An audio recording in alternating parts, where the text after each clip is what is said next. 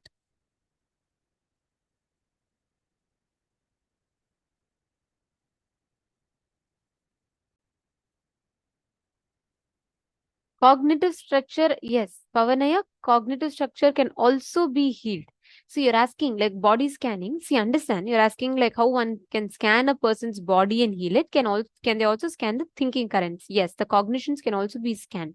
Understand, the cognitions we carry makes up the body, the diseases.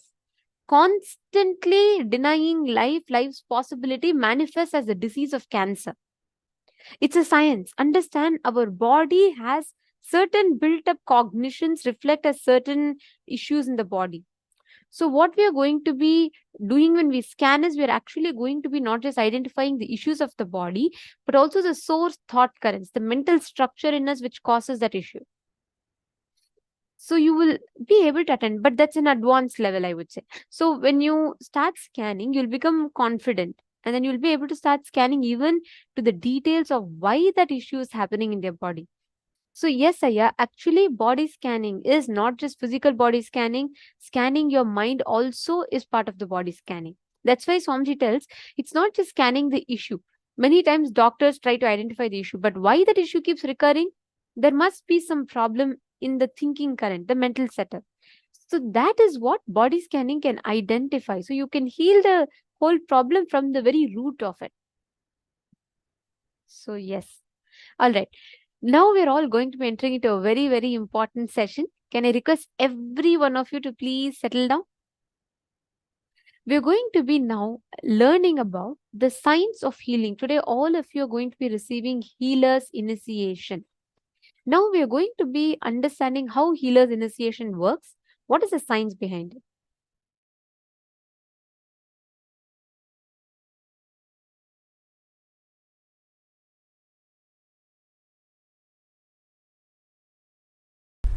Today, I am going to connect the length, breadth, depth with third eye and body scanning and healing. Listen, still some of you may not be completely manifesting the earlier initiation, but you don't have to worry. That is the way sometimes your system functions. After I tell 50 jokes, you will start laughing for the first joke. You will understand the first joke. No, that goes on, that happens, what to do? So, after I finish the 50 initiation, I can read third eye. அது போன சதாசிவத்துக்கு கொடுத்த தீட்சடா. அது initiation கொடுத்து 1 வருஷம் ஆயிடுச்சு. But what to do? There are some people only. This is the logic with which they function. And it's okay. At least they function. See, fundamentally, I am doing something which is unprecedented, to tell you honestly, which was never done earlier. So the product I am delivering also is unprecedented. So the integrity I demand also is unprecedented. The kind of a whole life need to be just opened and intensified.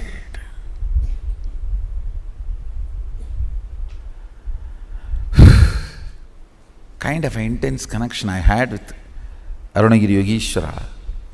Even with that connection, it took 9.5 months to fully download the whole thing and to fully manifest, start manifesting the whole thing. With this initiation, you can change the size, shape of the organs. Understand? Just this one initiation, if you all master, you can just go on living whatever time you want. Because you just need to alter your organs and rejuvenate and freshen up, that's all. It's like every morning if you just switch the reboot button, press Control Delete and reboot, over. You go on living. You master the time. I know a lot of fundamental principles need to be understood.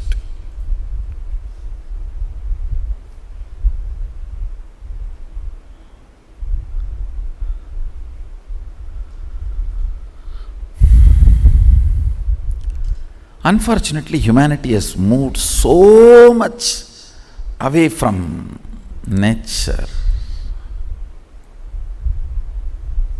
Even basic few things look so complicated and difficult. Sometimes I feel like I am living in a different world and you are all living in a different world. It is not few feet distance, it is few world distance. Because the cognitions I carry, the conclusions I have, listen, the cognitive shift you need to have for this initiation. Listen carefully. I'll repeat once more. Hinduism is not faith-based tradition. It doesn't demand your faith. It is integrity-based tradition. It means, let me explain. Listen carefully. There are some fundamental understandings about the cosmos.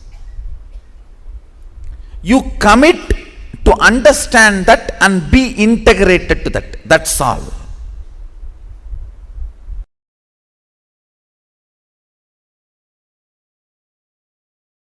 First time I started initiating others into healing in a Jiva Samadhi, means a living tomb called Neru Sadasiva Brahmendral Samadhi. In Tamil Nadu there is a Jiva Samadhi of a great enlightened master, Sadasiva Brahmendral. I went to his Samadhi after I realized my Sadashivatva to have his darshan. He himself appeared and gave the Dhruva grass.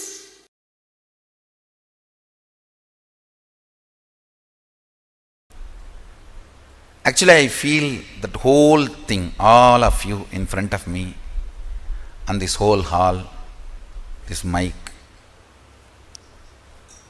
everything, this throne, everything, kind of a liquid, semi-solid, where the bhava freezes into matter, where the ideas becoming idols, in that space, I can see the whole operation happening. From this space, I want to give you one advice. Please understand. Whatever you believe, your body makes that into reality. I can see from this space, if somebody believes sannyas is too easy, just body builds its structure, its DNA, to make sannyas simple and easy. If somebody believes it is very difficult, complicated, structure starts making that same thing, and you have a fear, it is very difficult, but you want to believe willfully it is easy, then that will persistence just swallowing that fear, like a saraba swallowing the simha, like a dinosaur swallowing sharks. I can see the will persistence swallowing the fear.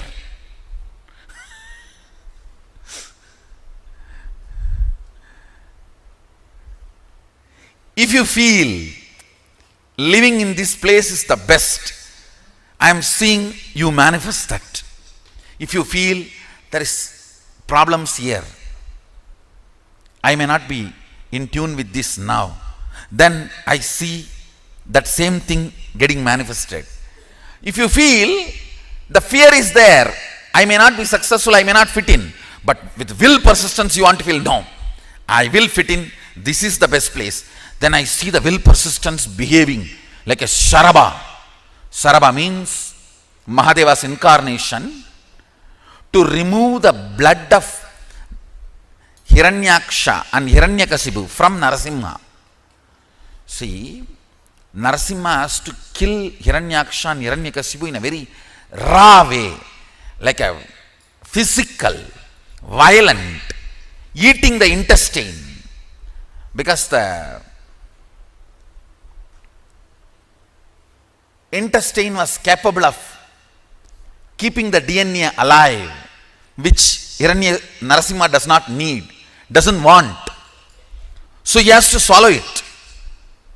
Whatever is said and done, because that fellows have done a lot of tapas, that qualities went and got settled into the Narasimha's body. So now it's Mahadeva's responsibility to clean up Narasimha's body. So he takes up the form of Saraba, means the face of Saraba. Saraba means the lion with elephant trunk and the huge wings. He assumes the form of Saraba and releases Narasimha. I can see clearly your will persistence behaving like Saraba and releasing you from all the damages of Hiranyaksha, all the incompletions. Understand? I am really seeing this whole semi-solid existence. I am actually sitting on the threshold.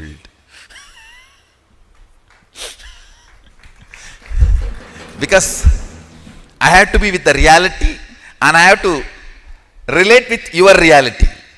I have to be with my reality and relate to your reality. Powers are nothing but your brain deciding to believe the magical existence of you against the logical existence of you, which is taught to you by your society. See, your society taught to you only the logical existence. Your brain deciding to come to the conclusion, cognition of magical existence, magical way of existing is what is power manifestation. That's all. I tell you, you are not the body, you are not the mind, you are consciousness. Sit with this one truth, trusting just because I said you will not perish. Name bhakta pranashyati. My devotees do not perish.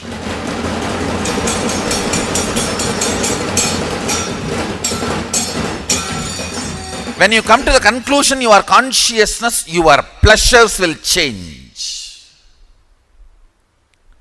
Your purpose of existence will change. Why you want to exist will change.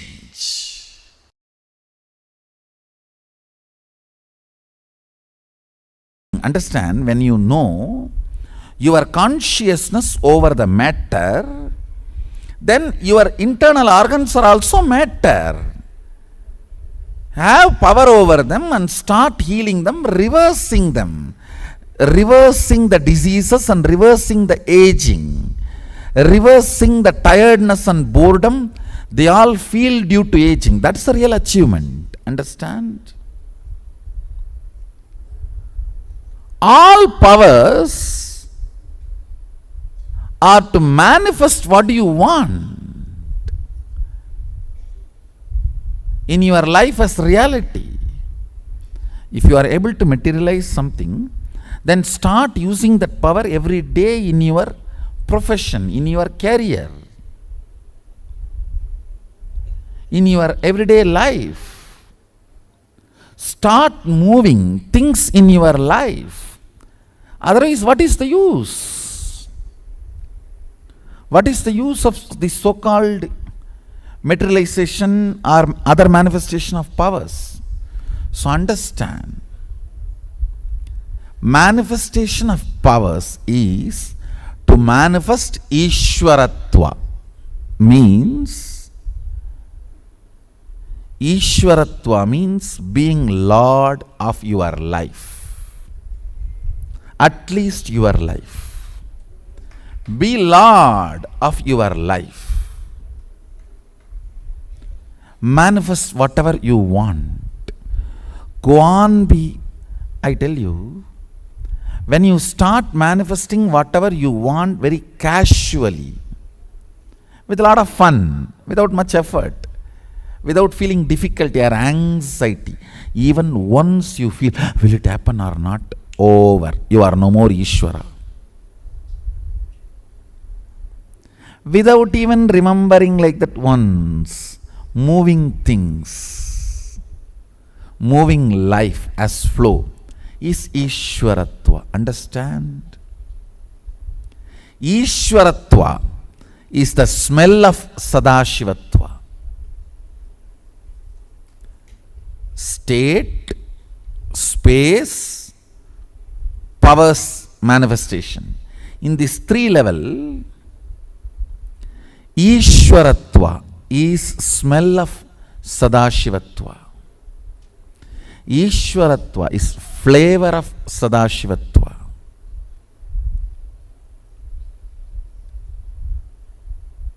So understand, first thing I want to tell you, no non-integrity business in any power manifestation. Absolute integrity. Whether it is third eye or remote scanning or body vision, any power manifestation, materialization or teleportation, anything, absolute integrity. If you have doubt, be very clear. I am not clear. I think I have a doubt. Let's stop with it. All of you are clear?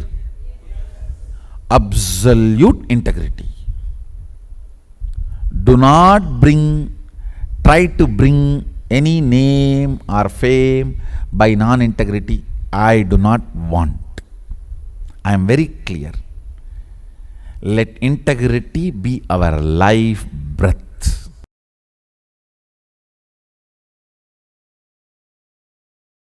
Go on manifesting powers that will actually make you healthy, wealthy. For example, if you are moving a matter, don't think just you are only moving a matter. You will be cleaning your liver and kidney and heart during those moments. If you even medically test, your internal organs will be at their best performance. When you move a matter, time stops working on you and the anti-aging happens to you. A reversal of all the physical damage done to your body by time happens. If you just move a matter through power manifestation, your yoga will become amazing.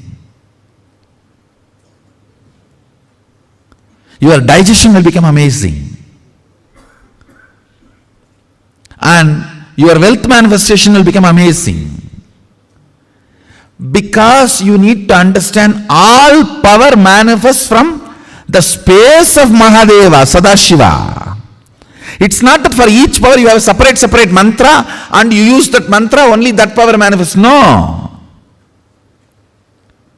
You use tantra, not mantra, which is same for all power manifestation.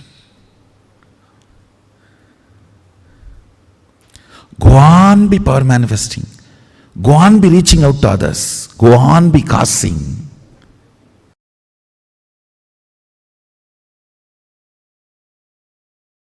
Do not be afraid when I say cosmic principles.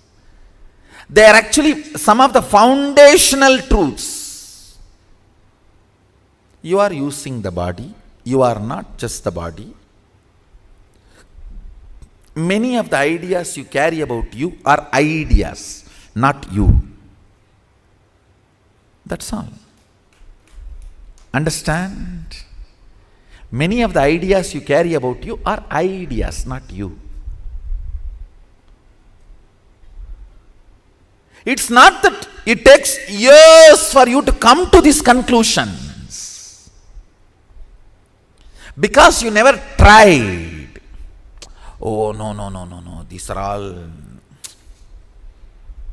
I came here to manifest my desire. Just talk about that.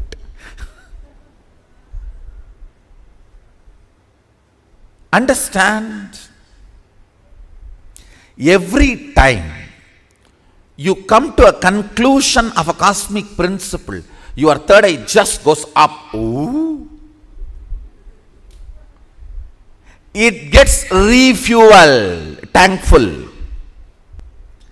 Whoever gets clicked with this truth, even if one cosmic principle clicks with you, and you are cherishing it, you are romancing it, you are flirting with that principle, your third eye is getting refueled. Whoever has started learning this refueling technique, they manifest powers. For them only I give Trinetra Tilak. It is symbolically saying, I am looking there.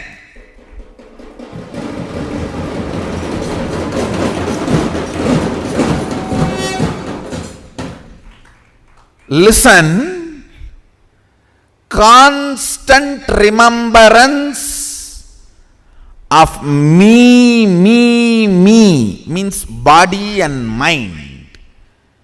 Your depression. Tell me anything else worthy to be remembered about you other than your tip.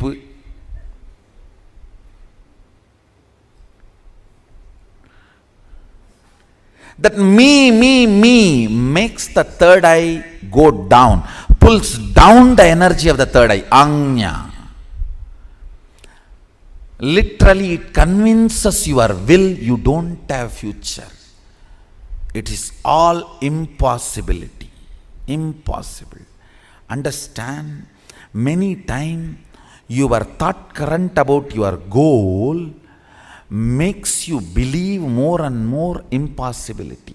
That is why I tell you, don't think of goal, plan for excellence.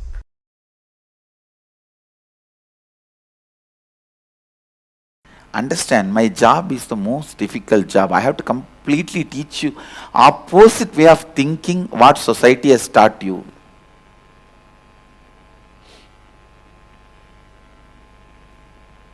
For example, you go to somebody and tell you have a headache, and that person rolls on you, oh, you have a headache, yo, what happened to you, this should not have come to you, and cries and wipes his face on your own sari,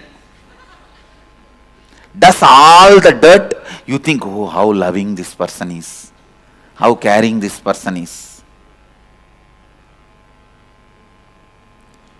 But when you come to me, I have to tell you, please tell your innermost being it is not true state of you. Then they think, if you get this headache, then you will understand all your philosophy. They feel I am insensitive. Please understand, I am not insensitive. I am sharing with you exactly what I did to me when I had fracture. This is what exactly I did to me and got healed.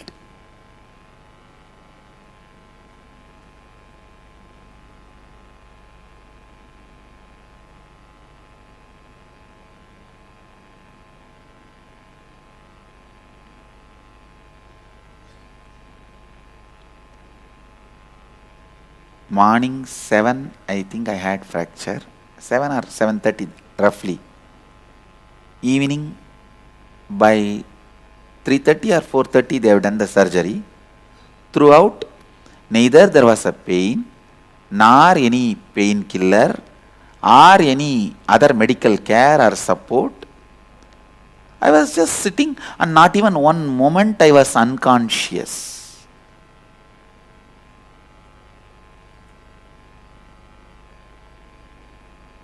I am telling you, just tell yourself,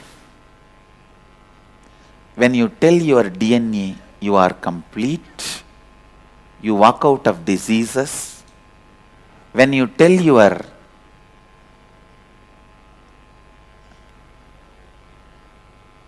relationship issues you are complete, you walk out of relationship problems and have a healed, complete relationships.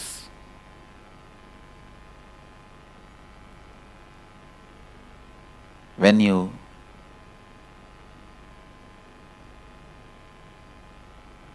tell your desires you are complete,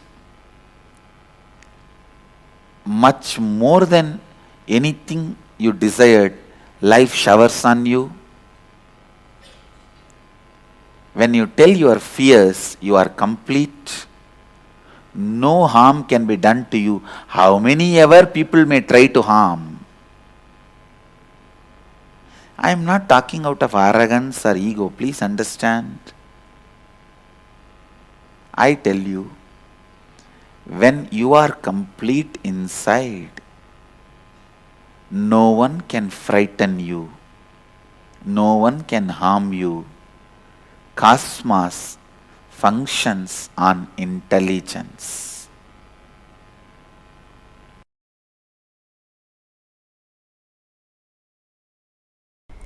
Listen to this intensely. Remember this form in your third eye. Chant this Mahavagya.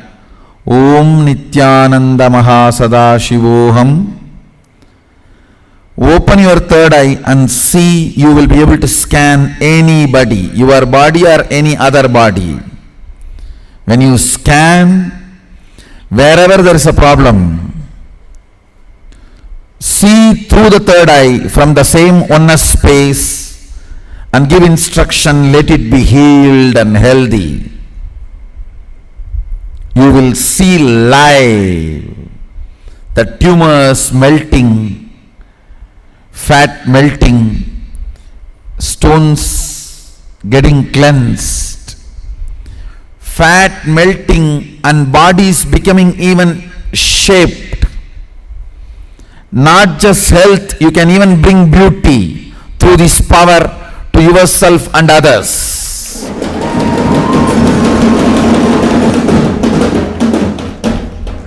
Manifest these powers now.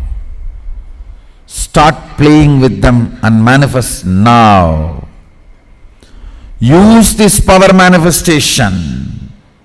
Enrich everyone, cause everyone. Start working. We will work together. Not only I will cause your reality for Mahasadashivoham, I will manifest, you manifest Mahasadashiva's powers.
in our human body, there are 7 energy centers, which we call chakras. Not only Hindus, almost all the great religions talk about these chakras, energy centers.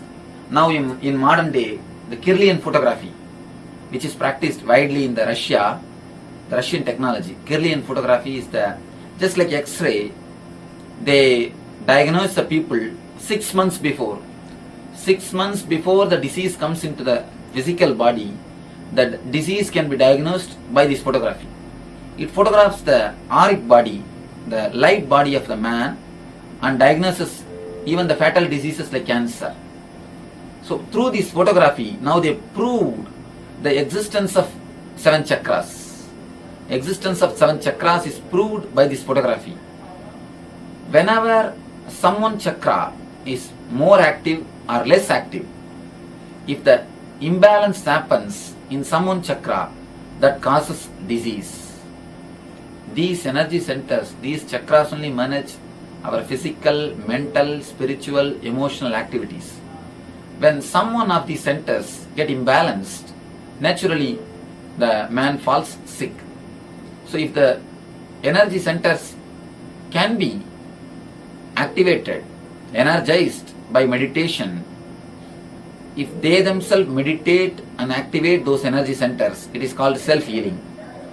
In some people's case, the disease is too much, it has grown too much, and the people also may not be able to do the right meditation. So at that type of time, the person who already mastered the meditation, who has become enlightened, he can meditate and give the energy to that person. When we meditate and give that energy to that chakra, to that person, he gets healed. If the meditation is done by somebody properly, the energy can be created and be given. If he himself does the meditation and gets healed, it is self-healing. If somebody else does the meditation and gives the energy to him, it is healing. We may ask, can energy be given? According to Einstein, whatever exists is energy. So, energy is subtle matter. Matter is subtle energy. When matter can be given, when I can give this kerchief, when I can give something, some audio cassette to you, why not energy? So when matter can be given, energy can also be given. A right method and right technique is the only thing necessity for energy to be given. It is not that I only heal. I tried by divine grace to make this healing as a system, scientific system, because in ancient days it was practiced as a system. It's an inner science. I always tell the people, just like an outer science is a science, in outer science you can prove A plus B is C. The same way in inner science also, things are readable, provable facts. Just like Newton's theory speaks about the gravitation force. You can prove the force of levitation. The spirituality I call levitation. The outer science is gravitation, inner science is.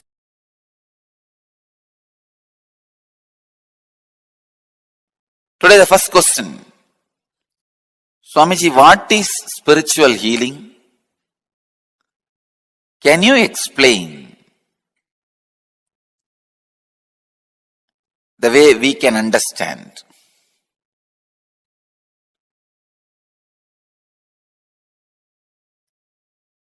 First, I wanted to say few basic truths about the spiritual healing scientifically. See, the other day, I was reading an article by Dr. Bruce Lipton,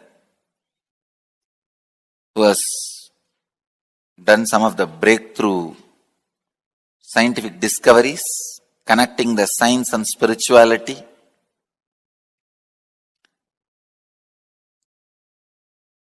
In his article, he is quoting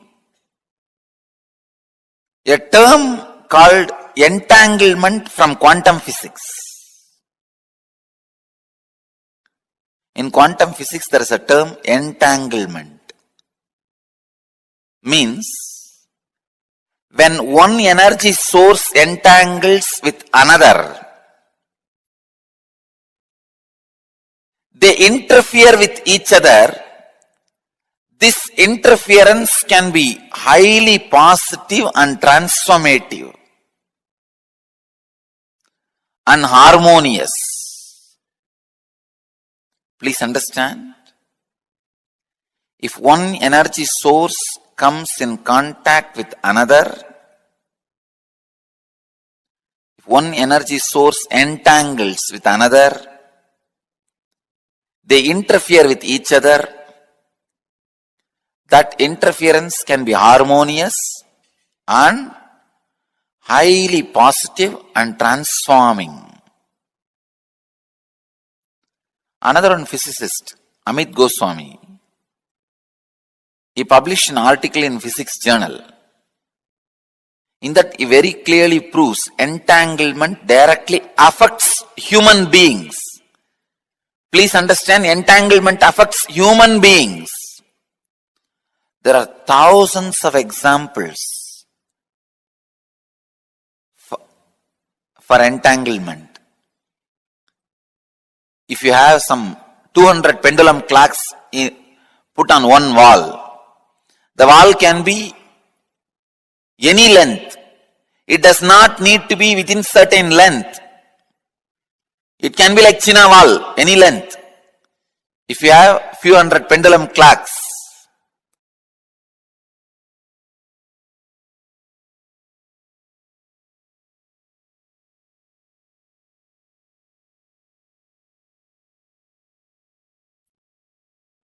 even if it is a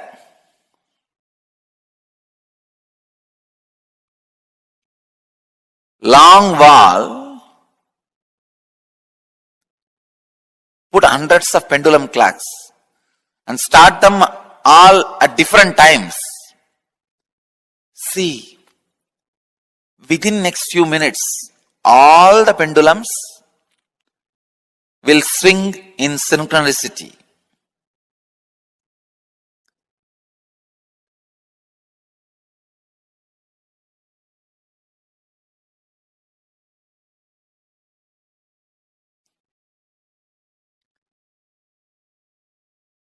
Exactly, this is what happens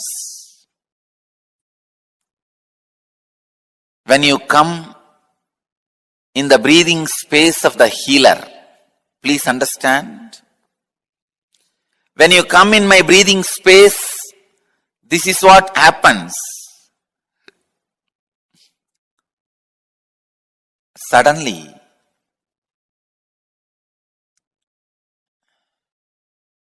your mind gets entangled with my no mind. I wanted to tell you, entanglement is only in the thought level. If your mind entangles with my no mind, it is entanglement, thought level. Next, please understand, if your muscle memory gets entangled with my muscle memory, that is called entrainment. If your biomemory gets entangled with my biomemory, it's called enlightenment. Entanglement can move to entrainment, then entrainment can become enlightenment. You need to know a few things. How this healing happens. See, healing happens in the entanglement level.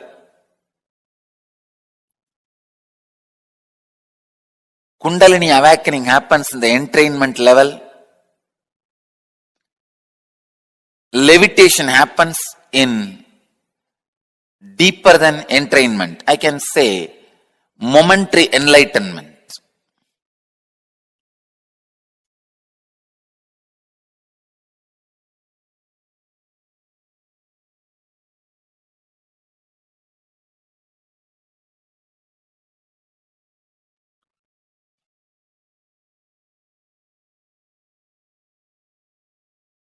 This is very important truth. This truth about the entanglement, because this opens many doors, many possibilities, many understandings.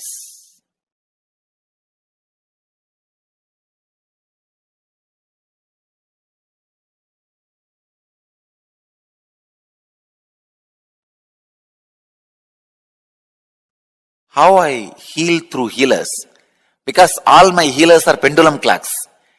Any other broken little altered pendulum clock, I add it in one wall. Both clocks start swinging synchronistically. Understand? That's all. Each one of my healer is my pendulum clock. If you are little broken, disturbed pendulum clock, if both are hung in one breathing space, your pendulum also starts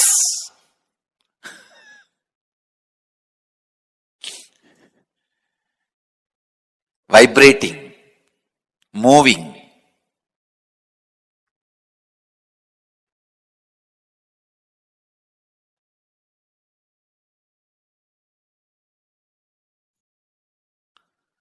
The same tune. And a living practicing healer, please understand, living practicing healer is continuously in entanglement with me. He may be wherever he is. A living practicing healer is continuously in entangle with me. This is what I call physiology of feeling connection. A practicing healer, a healer who lives whatever I am teaching, as long as he retains the feeling connection, the very physiology becomes different.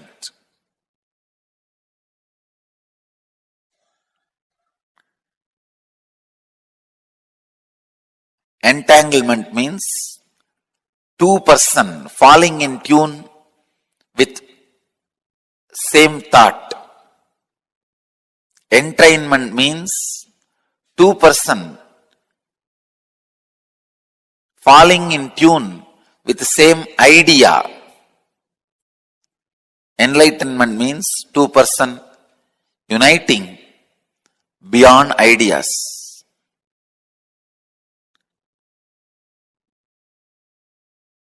When you unclutch, you are in entangle with me. You are in entanglement with me.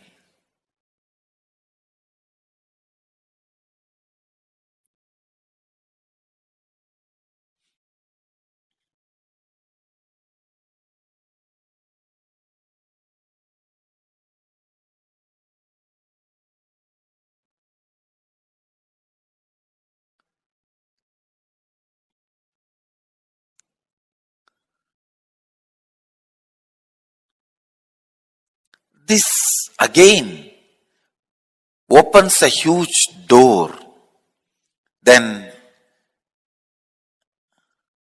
is the thoughts of a healer going to affect us? I say yes. That is why I am telling you, go to a person only who is thoughtless and beyond mind. Do not receive healing from ordinary Reiki healers, this healers, that healers. No. Receive only from enlightened being. And all my healers, during the moment of healing, because they are entangled with me, they represent me, and it is equivalent to you receiving healing directly from me. You don't need to worry at all, doubt at all about my healers. Understand? This is the physiology of feeling connection. When you have a feeling connection, your very physiology is different. And feeling connection has its own physiology. When you have feeling connection, your physiology is different. Feeling connection itself has its own physiology.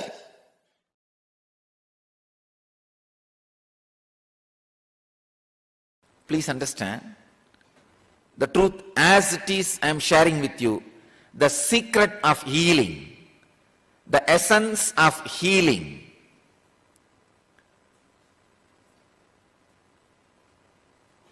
the definition of healing. Just be. You will heal your body and people who are around you and the whole cosmos. Please understand. Just be, nothing else. Be in your body. As and now, you know one thing, you are having a body and you are aware of having a body. You are being aware of having a body. Please understand. Just be inside what you think as your body. That's enough. You may think, what is this? That is what we are doing. No. You think you are inside your body. You are never inside your body. Be inside your body. First thing will happen to you is, you will heal that intense pain and battered consciousness you are carrying. When you decide to be inside your body, the power of present moment will work on you. Power of the present moment always heals your system. That is why I am telling you, again and again and again I am reminding you, just come back to your body. Just be. Even now, decide till the end of this satsang, decide you will be heavily present, intensely present in your body. You will see healing happening in you.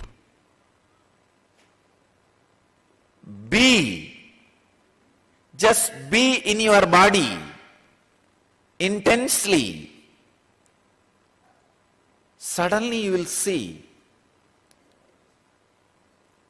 the compassion biomemory, intelligence biomemory, awareness biomemory, all of them are kindled, awakened in you for no reason, because being is the right button you need to push.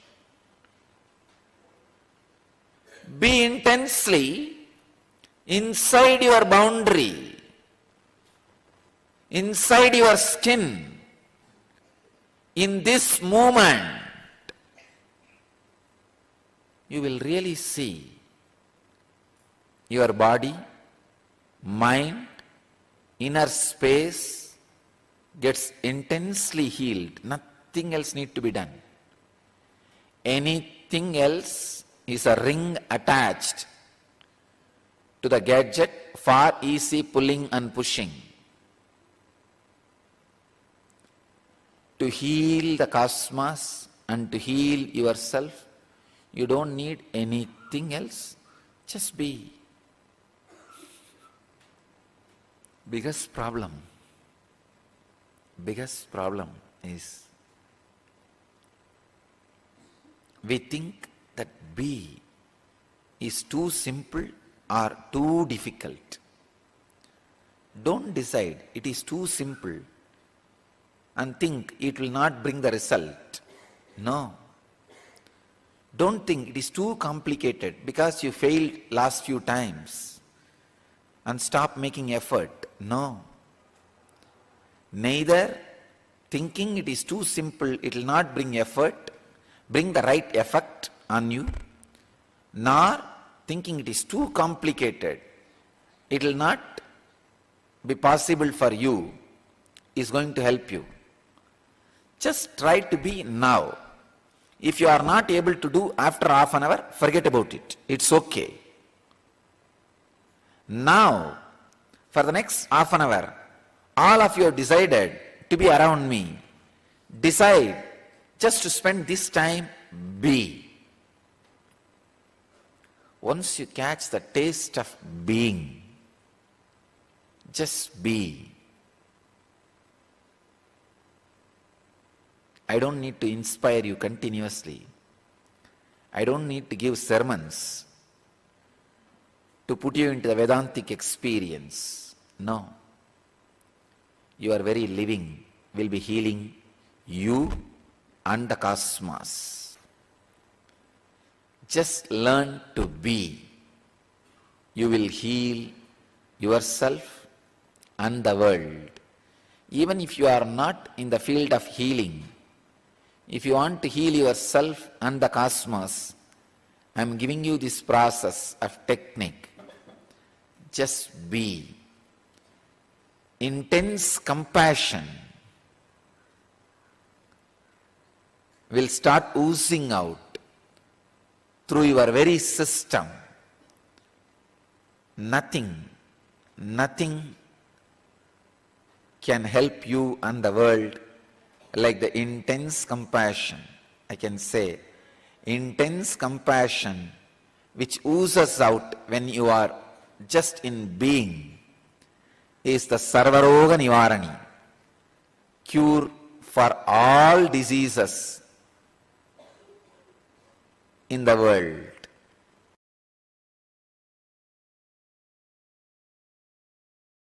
Anandagandha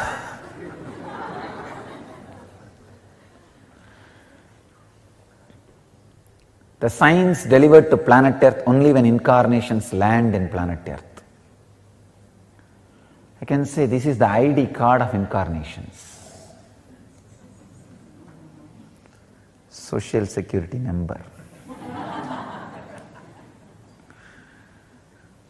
Driving license, maybe I can say flying license.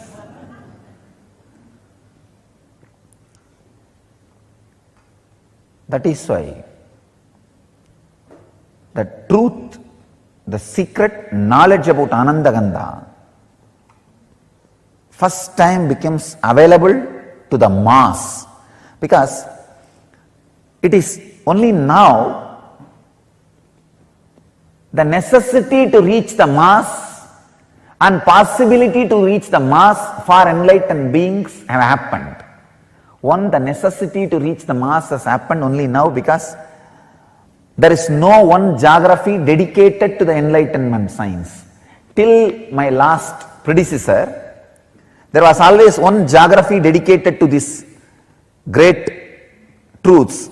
They don't need to reach to the mass. If they create one group and create that, transmit that science, it is done and they take care.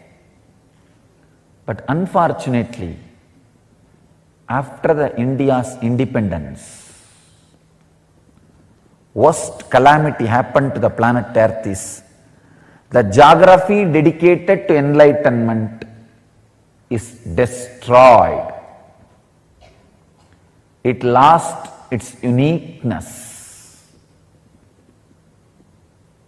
In the name of pseudo-secularism, understand, real secularism is taking the essence of all religions and using it, experiencing it. But the pseudo-secularism, discarding all great truths of all religions and living your own materialistic culture. Anyhow, so the planet Earth is now swindled. So now the necessity to reach the mass has happened.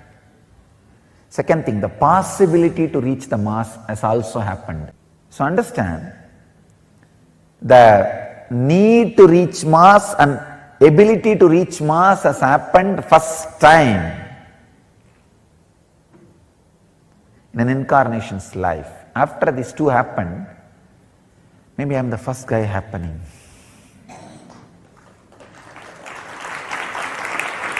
So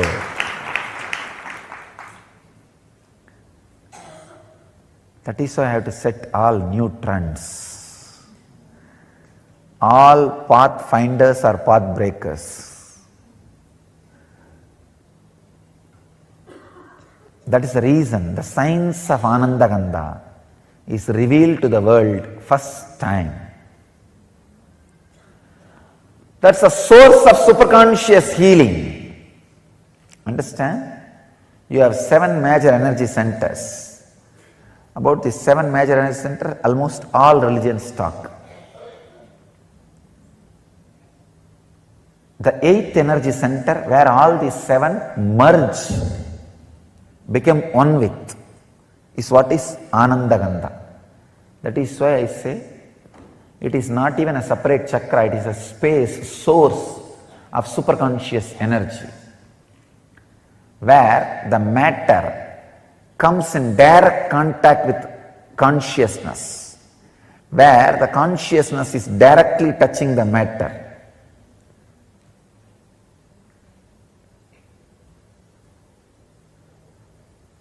It is the experience where the consciousness has samyoga into matter, where matter has samyoga with consciousness. When you relax into that space, consciousness fills matter. So naturally, the superconscious healing happens.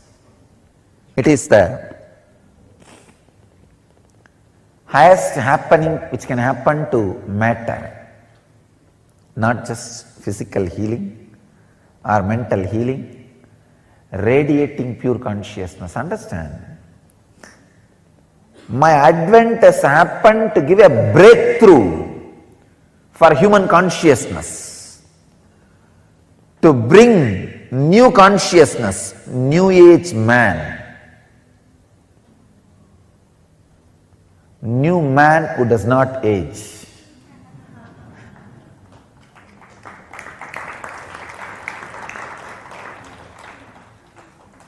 New consciousness, the source of Anandagandha,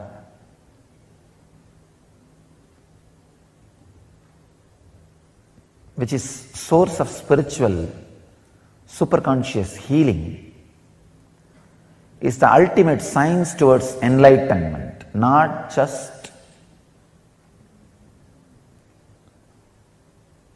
physical healing or mental healing. Physical healing also happens because your very DNA structure gets re-altered when you relax into superconscious state. The other day I was reading a book, The Biology of Belief. A great scientist who has done a great service to spiritual tradition.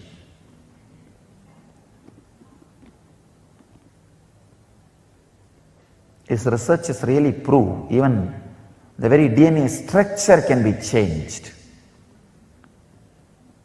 if your consciousness infiltrates the matter.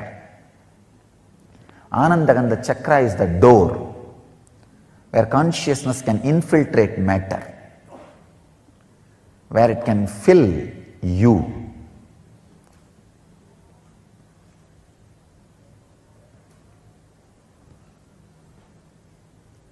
Where it can give you the extraordinary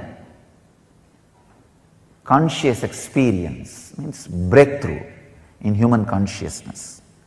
I tell you, even the definition of enlightenment I am updating and upgrading. Understand, I am not only updating the definition of enlightenment, I am upgrading the experience of enlightenment to human bodies.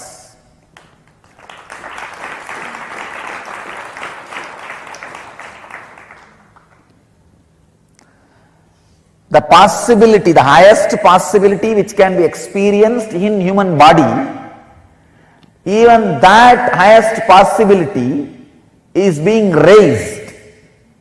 That is why I am saying, I am upgrading the highest conscious happening on the human body. I am breaking the very consciousness on which they are standing. I am giving a breakthrough to the whole human consciousness.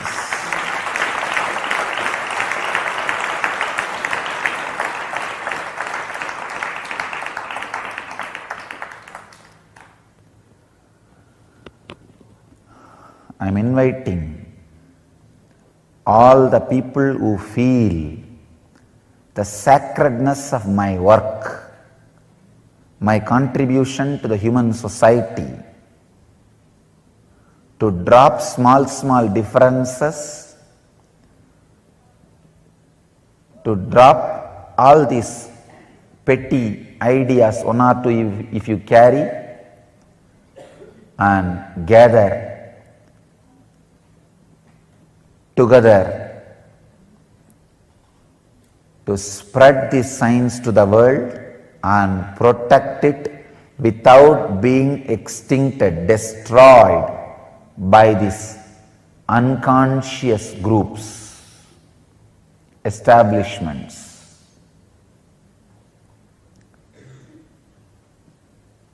I am giving open invitation. Whoever feels helped by what I am doing, sympathetic towards what I am doing, feeling friendly for what I am doing, feels this ought to be done to save planet Earth, I invite all of you to drop these petty, foolish, small ideas, self-centered sufferings.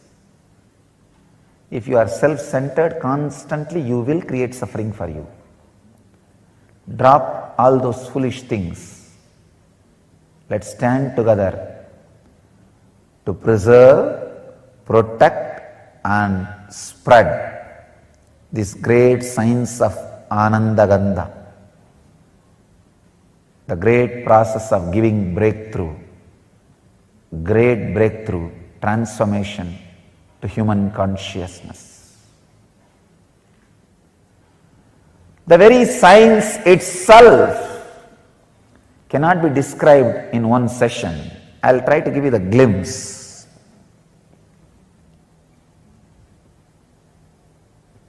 The higher you move in your chakras, the more subtle you become.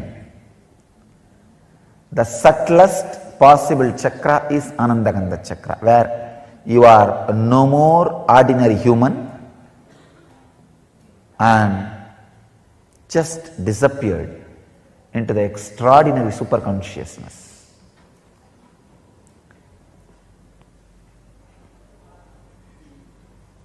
The technique or the process is two. One, if it has to be done just by your effort, unclutching.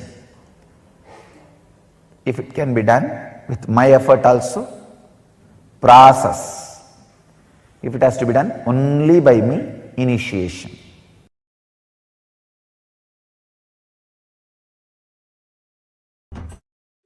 This is the bamboo stick for healers to heal others. This stick has a big story. First time I started initiating others into healing in a Jiva Samadhi, means a living tomb called Nerur Sadasiva Brahmendral Samadhi. In Tamil Nadu there is a Jiva Samadhi of a great enlightened master, Sadasiva Brahmendral. I went to his Samadhi after I realized my Sadashivatva to have his darshan. He himself appeared and gave the Dhruva grass and said, with this start initiating anybody, they will all be able to heal. He gave me that science and Dhruva grass. And I brought the Dhruva grass and put it on in our ashram, the bamboo grove. The bamboo grove was dead at that time. I put the Dhruva grass, whole thing came back to life. And the bamboo came back to life. From that bamboo, you are all given a stick. So, it represents the energy of Sadashiva Brahmendral's Dhruva grass. So, with this, if you touch anybody, they will be healed.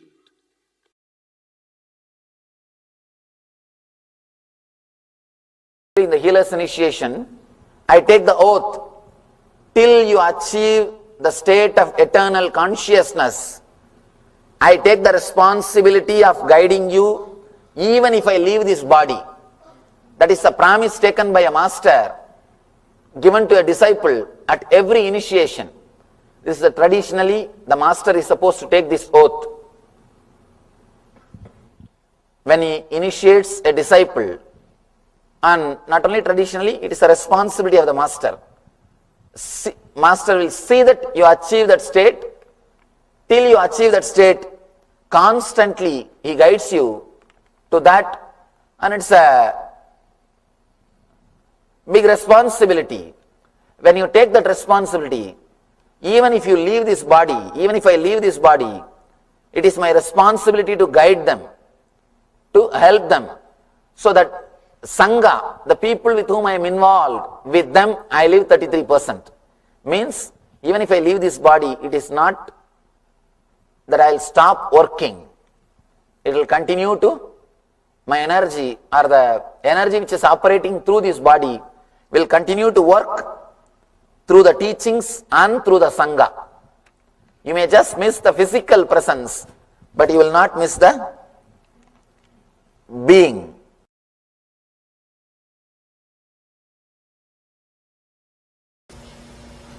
Before you take the oaths, please be aware that to become a healer.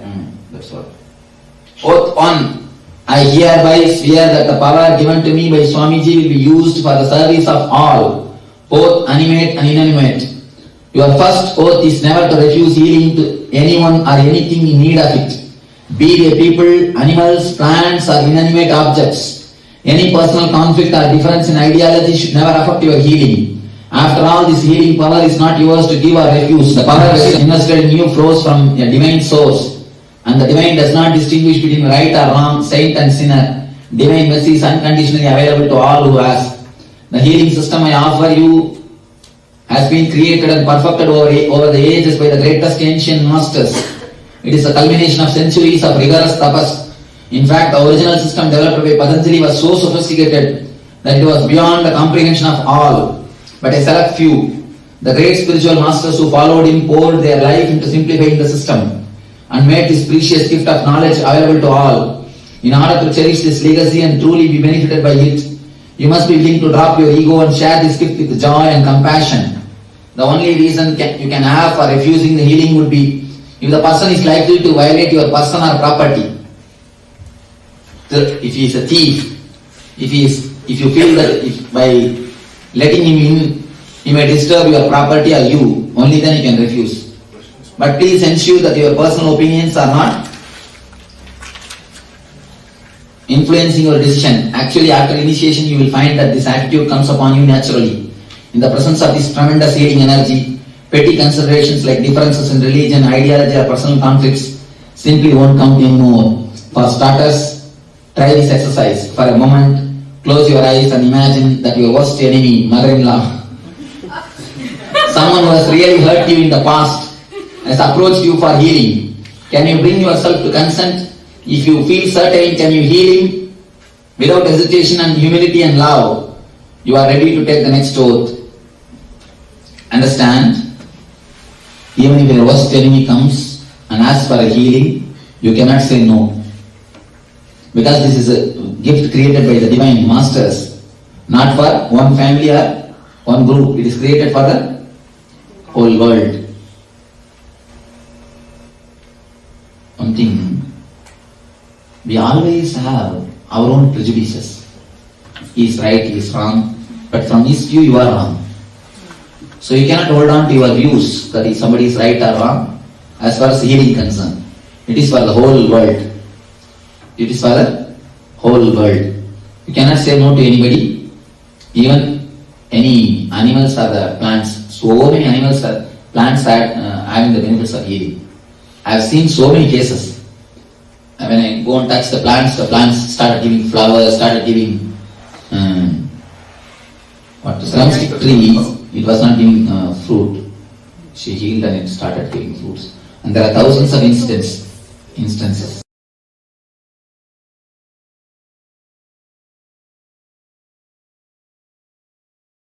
Everything can be healed. It's a love energy. It's an energy. It can work miracles. You know one thing, plants and animals get healed quickly because they don't have intellect. If you see my biography pictures, you will see one cat sitting on my lap. That cat was healed. If you see that person is not having resistance, you can go and tell nothing wrong. Better you tell nothing wrong. Perfectly. Don't think that you are spreading yourself. You will never have that problem. Carry on.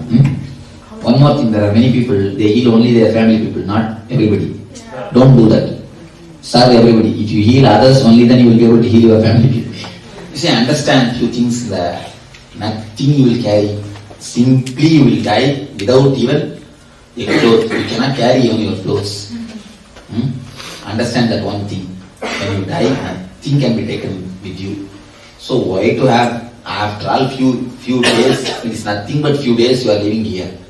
Why to carry unnecessarily so much of grumbling and grudge against people? And here we are going to die, and she is also going to die, they are also going to die. Nobody is going to live. As long as you live in a joyful, ecstatic way. If they want to rule, let them have their rules and let them have a regulation. You just safeguard your life without being disturbed by them. Just don't bother. Don't carry any wound in you. By carrying the wound in you, you will be continuously disturbing you. I always tell you, if you carry grumbling and grudge in your being continuously, that is the wound. That only becomes cancer. Cancer means don't think only the cancer is cancer. The grumbling and grudge which you carry against others, that is the root of the cancer. Never carry anything.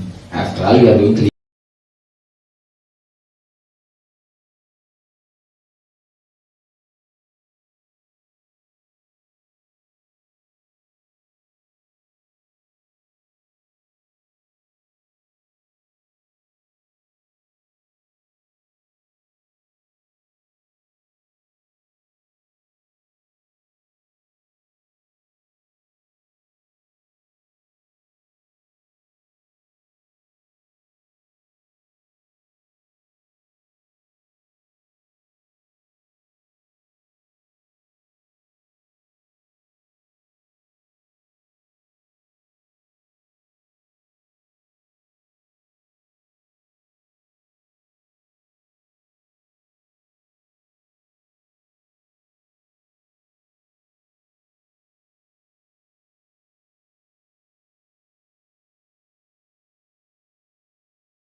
Yes.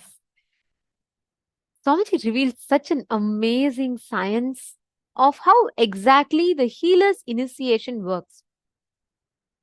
Understand, each of us are going to be receiving this very initiation today.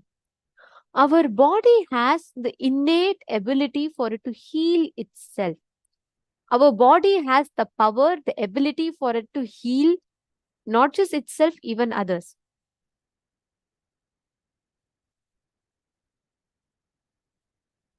Understand, every one of us are going to be receiving the healer's initiation. How many of you are going to be or want to receive the healer's initiation today?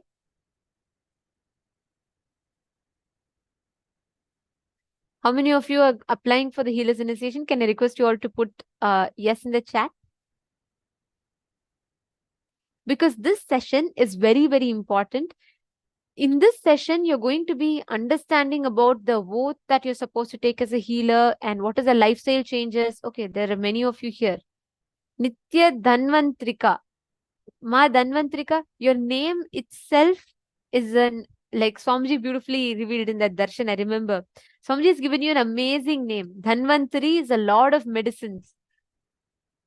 So your spiritual name itself, Nitya Dhanvantri Shaktini, right? That's your name, correct? Your name itself is such a beautiful one that Swamiji has given. Yes, Ma Xiang Zhao. We'll be explaining to you about Ananda Gandha. Okay, Ma Yingzi, Ma Yingzi Yi. I see your me 10 times. I know you're so eager to receive healer's initiation. The best news is all of you are going to be receiving the healer's initiation today during the darshan. And can I request every one of you to please settle down in the camera, because this session is very, very important. Only those who attend this session can receive healer's initiation. If you're not in this session and if you're not attending this session, it is not counted as healer's initiation. You will not actually be receiving healer's initiation today, because only with this session and who understand the lifestyle and take the healer's vow can actually receive the healer's initiation. I request every one of you to please settle down in front of the camera.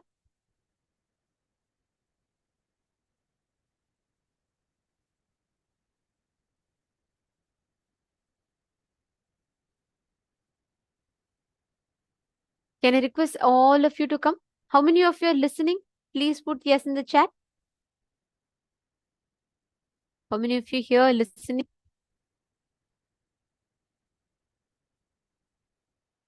Yes. Okay. Thank you. In the mail room, can I request all the participants, whoever is listening, can I request everyone to please come in the camera?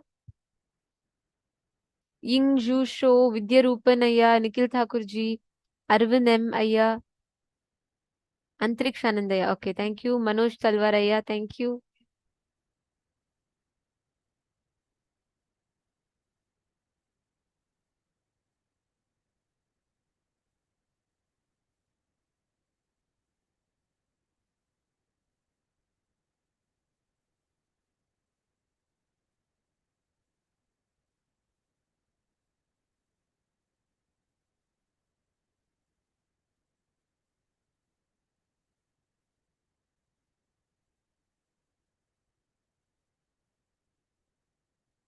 Yes, I request everyone to come and be seated. I'm giving a few minutes because I'm still seeing many of you settling in the camera.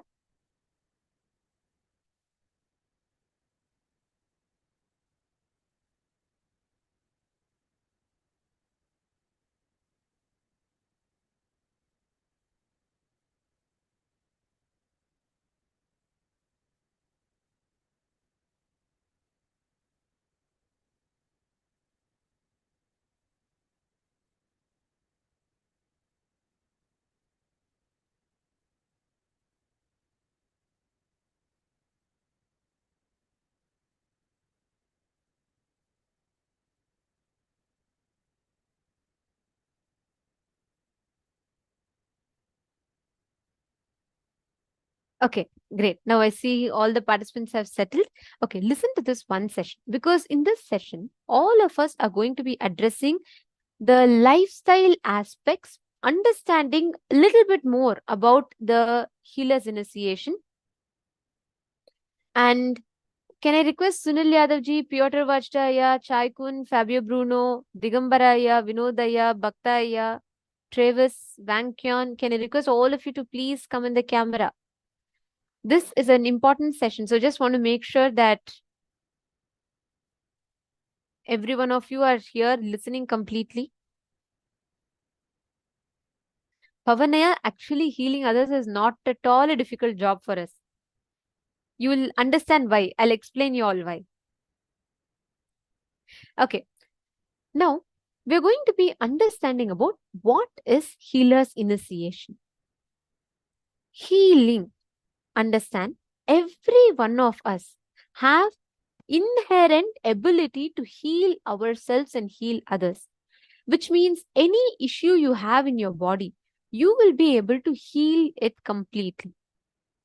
Now, today, all of you are going to be receiving two types of initiation. Please listen very carefully. The first initiation you will be receiving is initiation to heal yourself, which means any problem in your body, you will be able to heal it. For that, there are no restrictions. That's fine.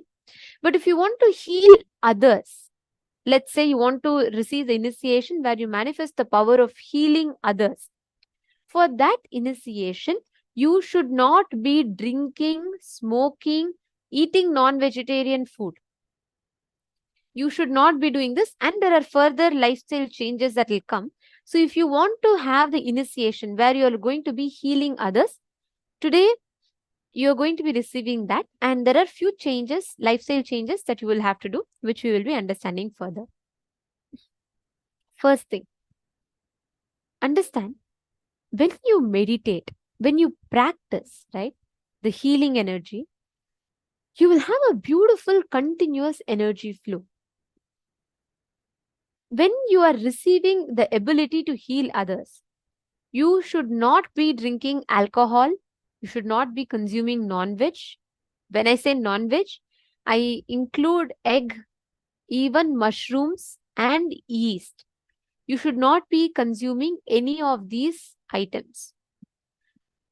Understand, when you are healing, right, your body literally receives the high energy. Like your body goes into an extreme, intense, higher frequency. And in that high level of energy, if you drink, let's say if you consume alcohol, alcohol has the ability to pull your energy down. It gives you a temporary hormonal surge and pulls your energy down. That's why after drinking, many people feel like, they still feel that after party effect. They feel heavy. They feel like still, haze. They can't think clearly because alcohol brings your energy down. Now, the high energy of healing and the low energy of alcohol would oppose each other, and you will not be able to heal. The energy will be consumed in cancelling out each other. You will not be able to heal others. That is why you should not consume alcohol. Not just that, indulging in these practices actually creates a negative effect on the body. You should not have any kind of alcohol. You should not take any kind of substance, drugs. There should not be any alcohol, drugs, no smoking, no non-veg. None of these are allowed. Even non-veg you should not consume, because non-veg directly opposes your muscle memory. If you consume, let's say now you're having a certain pattern, structure, muscle memory setup. Now, when you consume an animal, you are also consuming the pain, suffering, and the muscle memory of that animal into you, which means all the struggle, the fear, the panic, the pain that the particular animal went through is transmitted into you, is transferred into you. Understanding? So, the non-vegetarian food will completely I would say completely mess up your system, mess up the inner mechanism in you of what you can, how you heal others. It'll completely confuse you. It'll constantly put you in depression. It is scientifically established that people who eat non-veg go through depression and stress levels 10 times more than a person who does not eat non-vegetarian.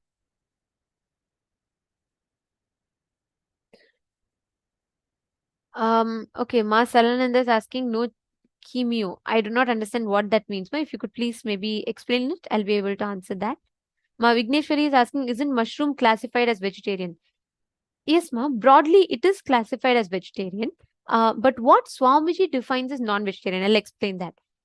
Understand, it is not just for moral perspective. It is not just that, oh, you should not harm the animal and, it's socially wrong. It's not just from that perspective. But the pain receptors, whichever have the ability to experience pain, you should not consume that. Which means if something can experience pain, it has the ability to store the memory, which is why you're not supposed to consume mushroom or egg. Some of them are considered as vegetarian, even yeast is considered as vegetarian typically, but you're not supposed to consume any of these because they have pain receptors in them. They can experience pain. Mushrooms can experience pain. So you're not supposed to eat it.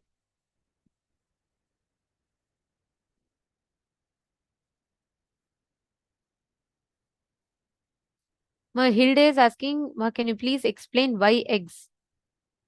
Because, Ma, eggs is having, if you're saying if there is no chicken that is born and why you can't eat eggs.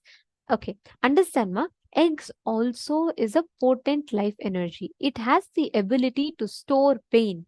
It has the ability, like how the fetus in the woman's stomach, when the mother is birthing a child, the fetus, it is not completely formed, but the fetus has the ability to start storing the muscles that it is building, will start storing the pain, the emotions. It will start having impacts of what the mother is having. So that is, the egg still has the ability to store the life energy. Whether, see, ma Hilde, how it is, I understand what you're asking. Even if the male component is not there, the egg is still the source of life. The energy, today machine birthing is happening for the eggs, right? Just the from the hen. But understand, even then the egg has the ability to store life energy, which itself means it can't be consumed.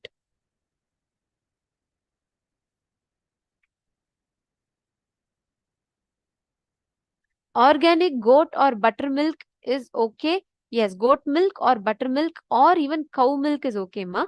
I'll explain to you. Please understand. Cow milk is not restricted. You can have cow milk. You can have milk. Milk and milk-based products are not restricted in Hinduism, nor does Swamiji restrict. There are no such things. The only thing is, because Kailasa abides, Swamiji stands strong for ahimsa. Swamiji does not tolerate any kind of violence towards any species.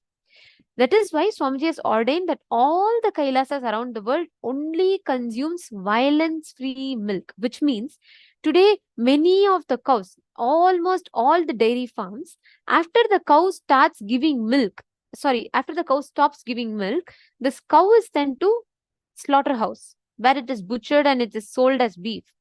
That is completely like, Swamiji is completely against any form of violence, and this is not tolerated. That is why Swamiji tells you should not encourage those industries that are torturing the cows. If you are growing cows, let's say you're bringing up cows and you will not slaughter them, you're bringing them with love, you can surely consume the milk. Actually, the cow itself will give extra quantity of milk apart from what its calf gets. Swamiji tells two things, ma. One, the calf should get the first right of the cow's milk. After the calf finishes drinking only, the human should take. And the cow should not be sent to slaughterhouse. It should not be tortured. If the dairy farm that you're buying from is abiding to these two, you can consume it. So if it is non-violence free, you can consume it. Not just cow, even goat milk, anything is okay. I'm not understanding what is spiruline, ma. So I'm not sure. Ma Jnana Yogini. I do not know what is spiruline in particular, so I'll not be able to give a definitive answer for that. I'm sorry. Yes, Ma Xianging Zhou is asking, can sweet potatoes, taro roots, and yams be eaten? Yams be eaten? Yes, you can eat them. That's fine. Ma Hilde, see, yeast also is an organism that is developed enough to store pain. That yeast bacteria can actually store pain. That is why you're not supposed to eat them.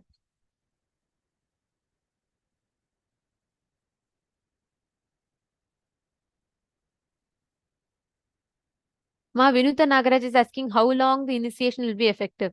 As long as the sun and moon is there. It is for eternity. Yes, you can heal others. Ma Vinuta Nagaraj, that's right. This initiation is permanent. Once you receive this initiation, you can heal others as well.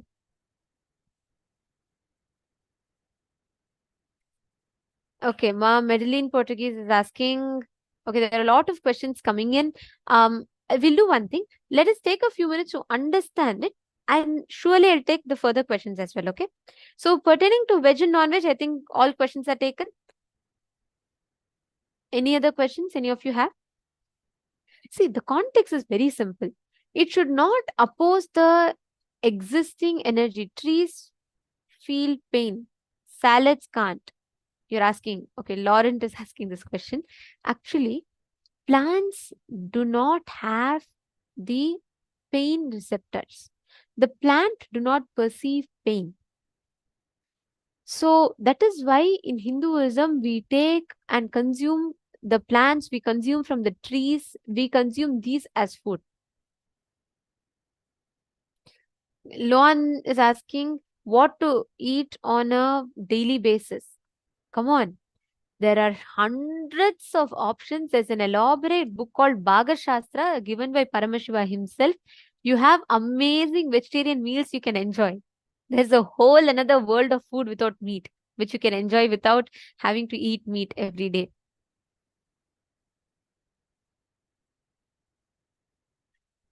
Yes, Everardo Alfaroya, like I said, milk is okay. Just check and make sure that milk is non-violence free. That's fine. Yes, protein powder is also okay. Pavana is saying non-veg seems like taste-wise positive, but energy-wise negative to eat. Understand, Aya? Taste-wise also, because it becomes a norm. I'll tell you one thing. There was once Swamiji conducted an initiative where veg or non-veg voting was done, where Hindus were, like all of us were, the voting was on whether Hindus should eat non-veg or should veg become a mandatory lifestyle for Hindus. And that time we were conducting a program, and I had the opportunity to interview people who, from being a non-veg, became a vegetarian after meeting Swamiji.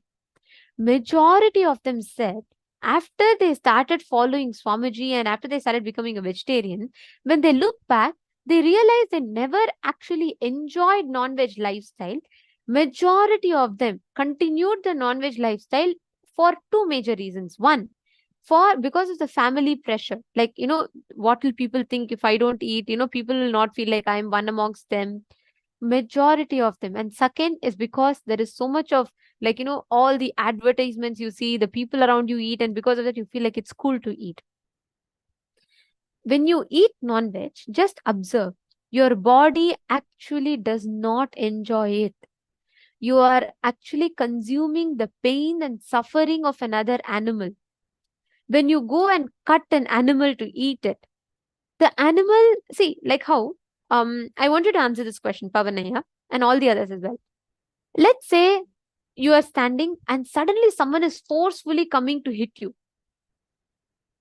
Physically, you will experience an hormone is releasing in you, correct? Your body will suddenly, it's not just psychological. Your body will, when you are afraid, let's say you're walking in the dark all alone by yourself and suddenly you are feeling someone coming and, like, trying to pull you from behind. Imagine the moment, even as I'm describing it, all of your body is giving a certain chemical reaction.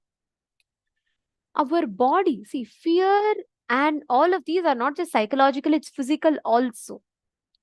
So these emotions, the suffering when you go through, that is why when you have stress, you experience pain in your shoulders. Like that, many of these have physical impacts. The same applies to animals. When you go with a knife to cut a hen, the hen is not going to say, "Oh, thank you so much for taking me, eat me, become healthy, and grow well, take me nicely, enjoy." No, it is going to be suffering. Imagine it's seeing the end of its life.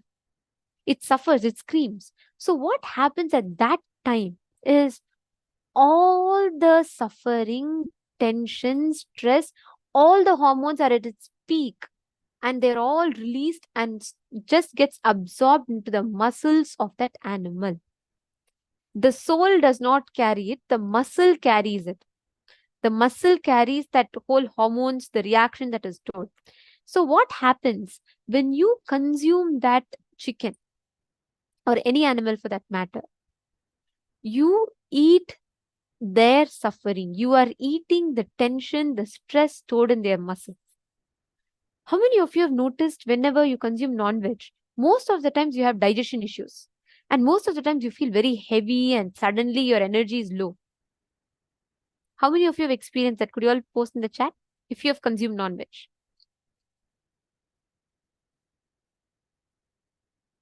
Yes, I see so many yes.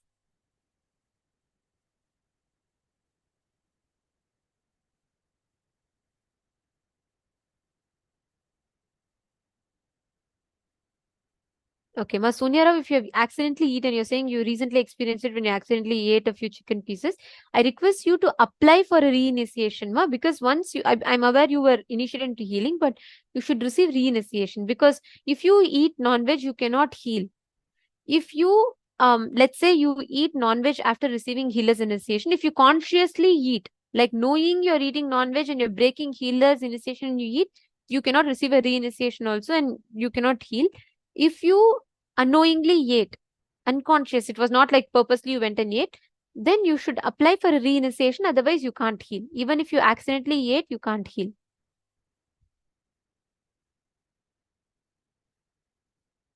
Cakes, eggless cakes are okay. No, Ma Vinuta Nagaraj, you're asking if you eat cake and without, after that, if you detox, is it okay? No. Once, see, you should not eat any kind of non-veg. It is not just a lifestyle suggestion, it is mandatory for healers initiation. It is not an option. So let's say someone eats non-veg after receiving healer's initiation, you cannot heal further. The healer's initiation is not effective. So yes, Ma Valini Subaya is asking, Ma, when in vegetarian shop, accidentally mushrooms are put in the dish, in spite of telling, can we put it aside or avoid the dish? I would say avoid the dish, but if you see like sometimes you don't know and it is there, put it aside. Don't eat it.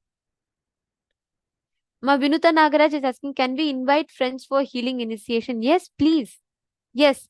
Today, any of you have your friends or family members who want to receive healer's initiation, or if you have any one of them who are suffering due to any disease, please invite them. It could be anything. If they have any kind of disease, let's say they have flu, they have COVID, they have dengue, they have any disease, please invite them. Today, we have an exclusive darshan where Swamiji will be healing anyone who's having suffering, pain, any kind of disorders, any problem. Swamiji will be extending the healing, spiritual healing today. So please bring all of your friends and family. Let them all be blessed to heal. Ma Vinuta Nagaraj, yes. You should know any gift Swamiji gives is always open. So yes, please invite your friends, family members for the initiation.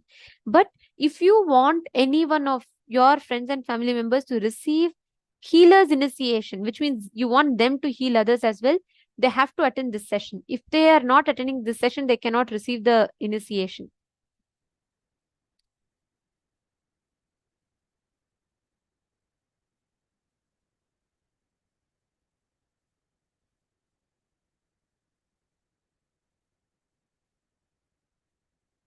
Do they need to register? Ma Vinuta Nagaraj, for receiving healing, they don't need to register.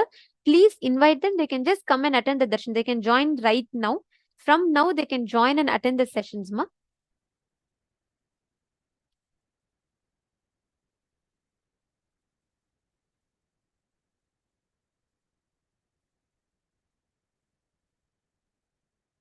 Yes.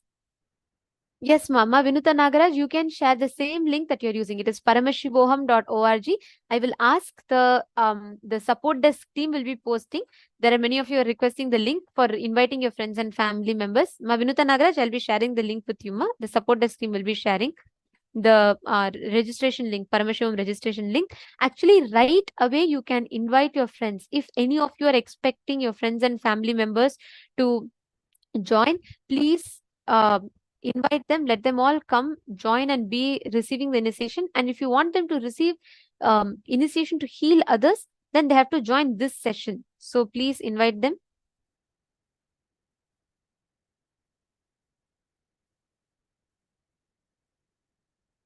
Yes.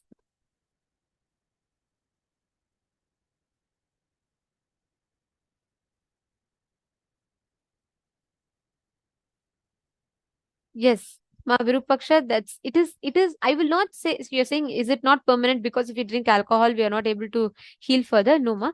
I'll not say it's not permanent. I will say that healer's initiation is permanent.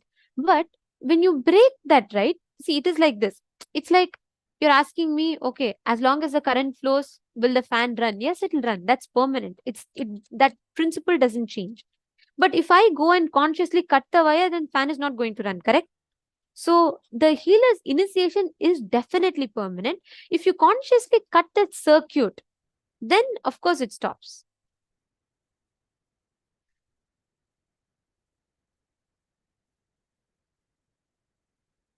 Ma Karin, if you do not have a place, see, Swamiji told this only. If you do not have a place where they're bringing up non-violence based cows, you please bring up a cow, grow a cow and feed it with love and take it, or avoid that, avoid the milk. Yes, my Hilda is asking, so we don't take anything that can store pain because we would take that pain on. Is that why we can't eat them? Yes. And you get the karma of that. Correct.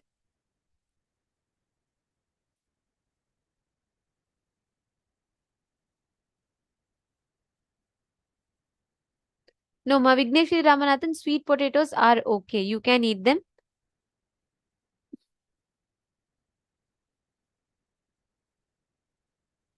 Yes, so many of you putting how it was when you have the meat, how you have had the impacts. Actually, Swamiji tells it just pulls down your energy completely. So, yes.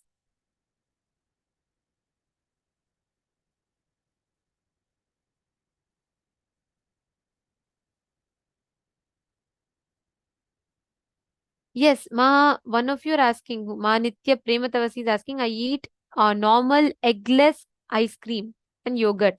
Yes, you can consume eggless ice cream or eggless cakes. That is perfectly fine. See, for healer's initiation as such, you do not have a restriction on cake, ice cream, or any of that sort. Ma'am, just make sure it's eggless. That's all. If it's eggless, you can consume it. That's not a problem.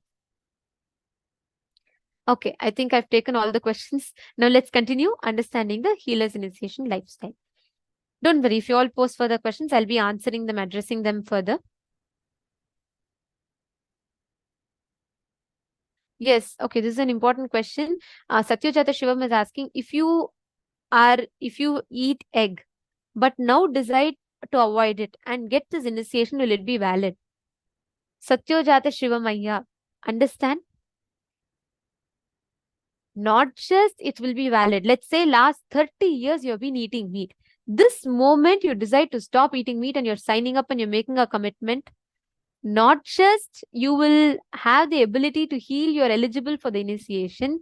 This one decision, the power of this one decision, it will reverse the impact of the effect that the meats has had in your consciousness. And from now onwards, the conscious lifestyle you build will reverse all the negative impacts that the past non-veg has had on you.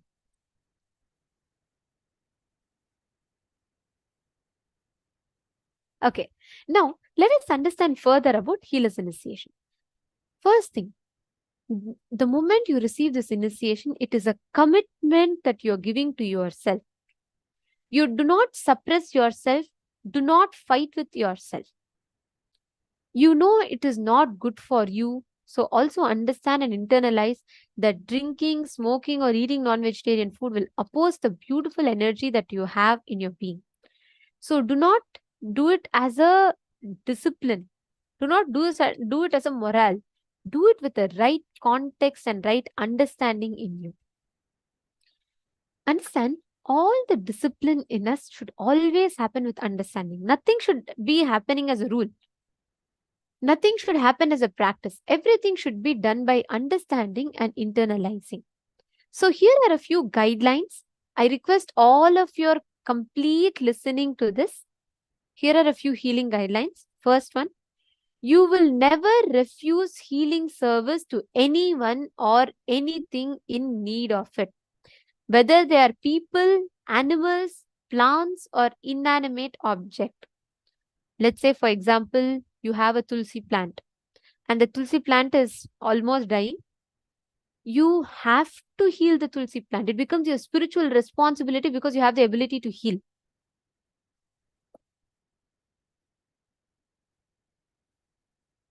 Understand, all of you, even laptops, even inanimate objects should be healed. So I request everyone to completely listen. And Nithyanandam, I'm seeing some participants are not listening. Can I request everyone to settle down in front of the camera, please?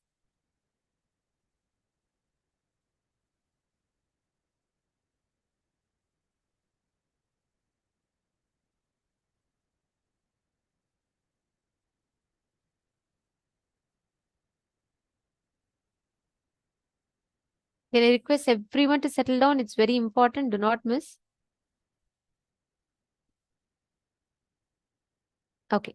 First thing, you should never refuse healing. You cannot say, hey, I don't like this person, so I'm not going to heal him or heal her.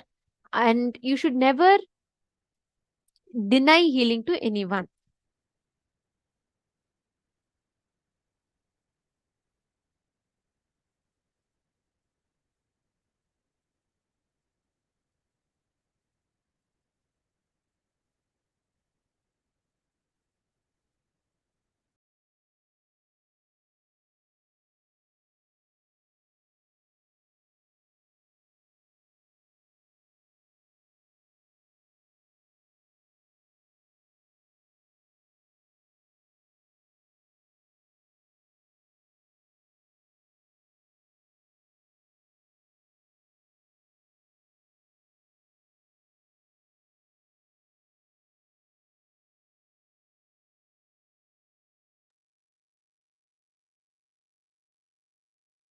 So anyone, even if you feel, you have a difference of opinion with that person, you feel like this person is thinking something else, like my religion is different and this person's religion is different, so I don't want to give healing.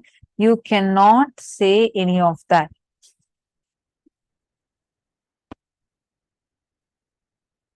You, no matter what, you have to provide healing to them, whether it's an animate or inanimate objects. Understand? Ishavasya Upanishad, the very first verse says, Ishavasyam idagum sarvam. It says everything that exists is energy, it is consciousness.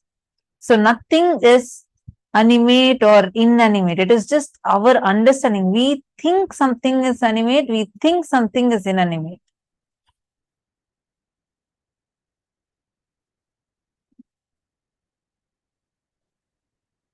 So everything has energy. Maybe, like for example, a stone or a laptop, you may say that it has a lower level consciousness, that's all. But it is not something as inanimate. So make sure any of your personal conflict, personal opinions, and difference in ideology with a person should not come in the way of you providing this healing service to that person. You may refuse this service to anyone or anything only when your personal life will be in danger. For example, there is a wounded snake. Definitely, you're not going to go give healing to that snake because it can be dangerous for your life. So you're definitely not going to go and give healing to that. So only at those situations you can say no to healing. The Nithyananda spiritual healing prayer should always be offered as a free service. This is another extremely important instruction, guidelines. I request you all to please acknowledge if you have understood this. This Nithyananda spiritual healing service should be only offered as a free service, a seva. Do not charge any fee or accept any kind of favors. For example, someone says, okay, you have offered me healing. I feel so healed or happy. I feel really good. So thank you for healing. Can I give you, can you just accept this small amount of money? Even if they're giving you a penny, you cannot agree. Or you cannot say, okay, I have given you this healing. Can you just quickly drop me to the airport? No, you cannot say any of these statements. The Nithyananda spiritual healing service should be always offered only as a free service. And even if they want to give any kind of a donation, please guide them to come and donate to KAILASA. Do not ever charge. Understand, this is another important thing I wanted to explain. See, whenever you charge, whenever you accept even a simple flower, even a small thing, if you accept, you are accepting their karma. You are saying yes to incur their karmas inside of you. So that is why it is too important that you do not do so.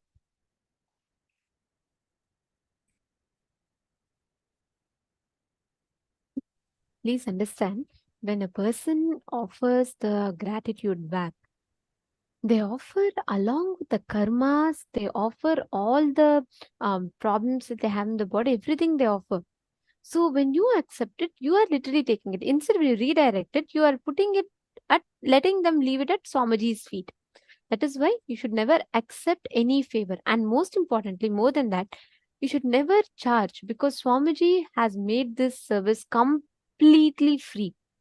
Swamiji, it is Swamiji's gift to the humanity. So we are just the mere channels. So we do not have a right over this science. We do not have a right to claim exclusivity over what Swamiji has gifted as a free science to humanity. So even if they want to offer any kind of donation or anything, please redirect them to offer to Swamiji. And also,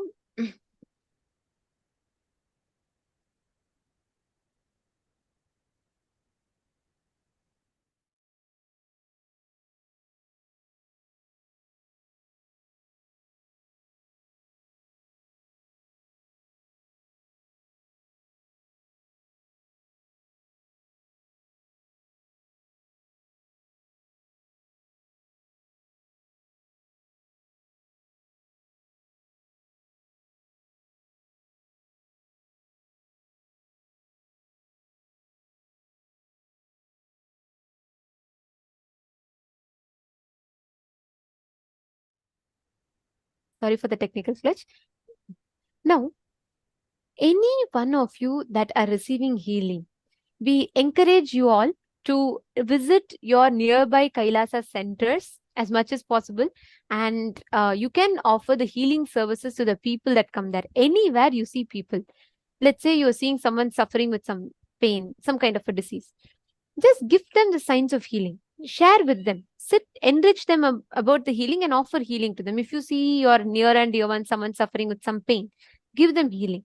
Do not deny the healing to anyone.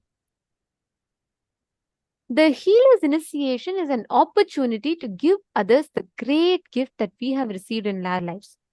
See, because someone took responsibility for you all to be connected to Swamiji, and you are now connected to Swamiji. Is it not? Someone shared with you, someone maybe took that responsibility to send you. Now, it is time that you take that responsibility to others. Because only if we take responsibility for everything that happens in our life, we'll start expanding. Understand, you can stand up only if you feel responsible for people's spiritual upliftment. When you stand up with responsibility, you expand with the divine energy flows through you.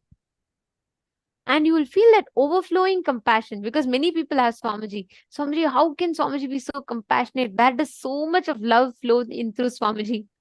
This is the answer. Swamiji, he feels responsible for all the people, the humanity suffering.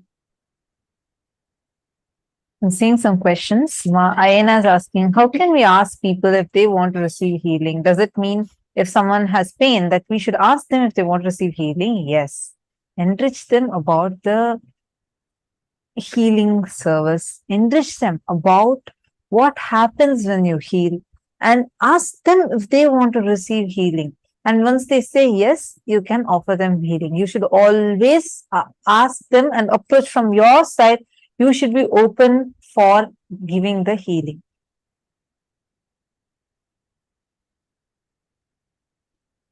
I am a yoga teacher and I charge for yoga.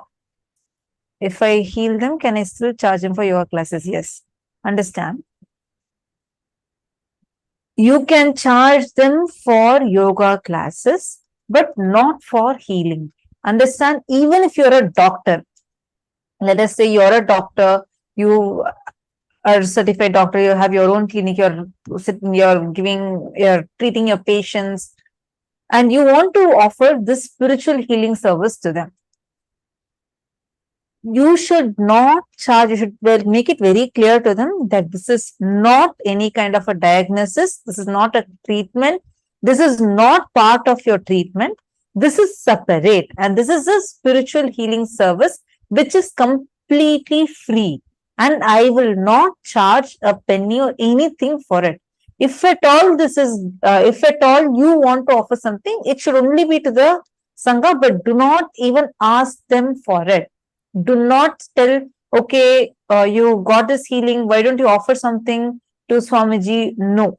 You cannot ask anyone for any kind of money, favor, based on you giving healing to them receiving healing.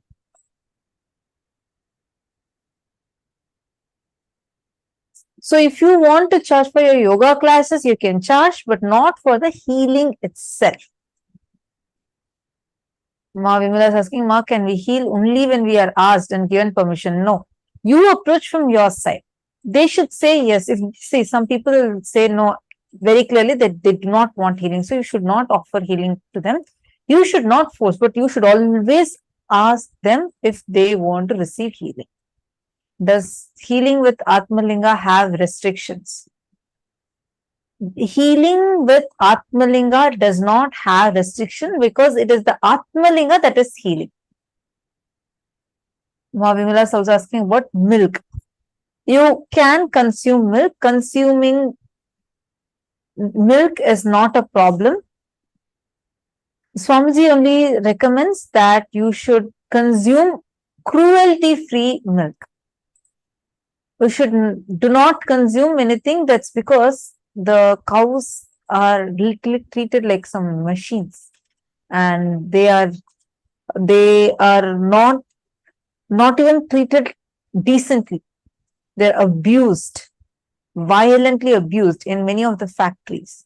So they literally become milk giving machines and no more as cow.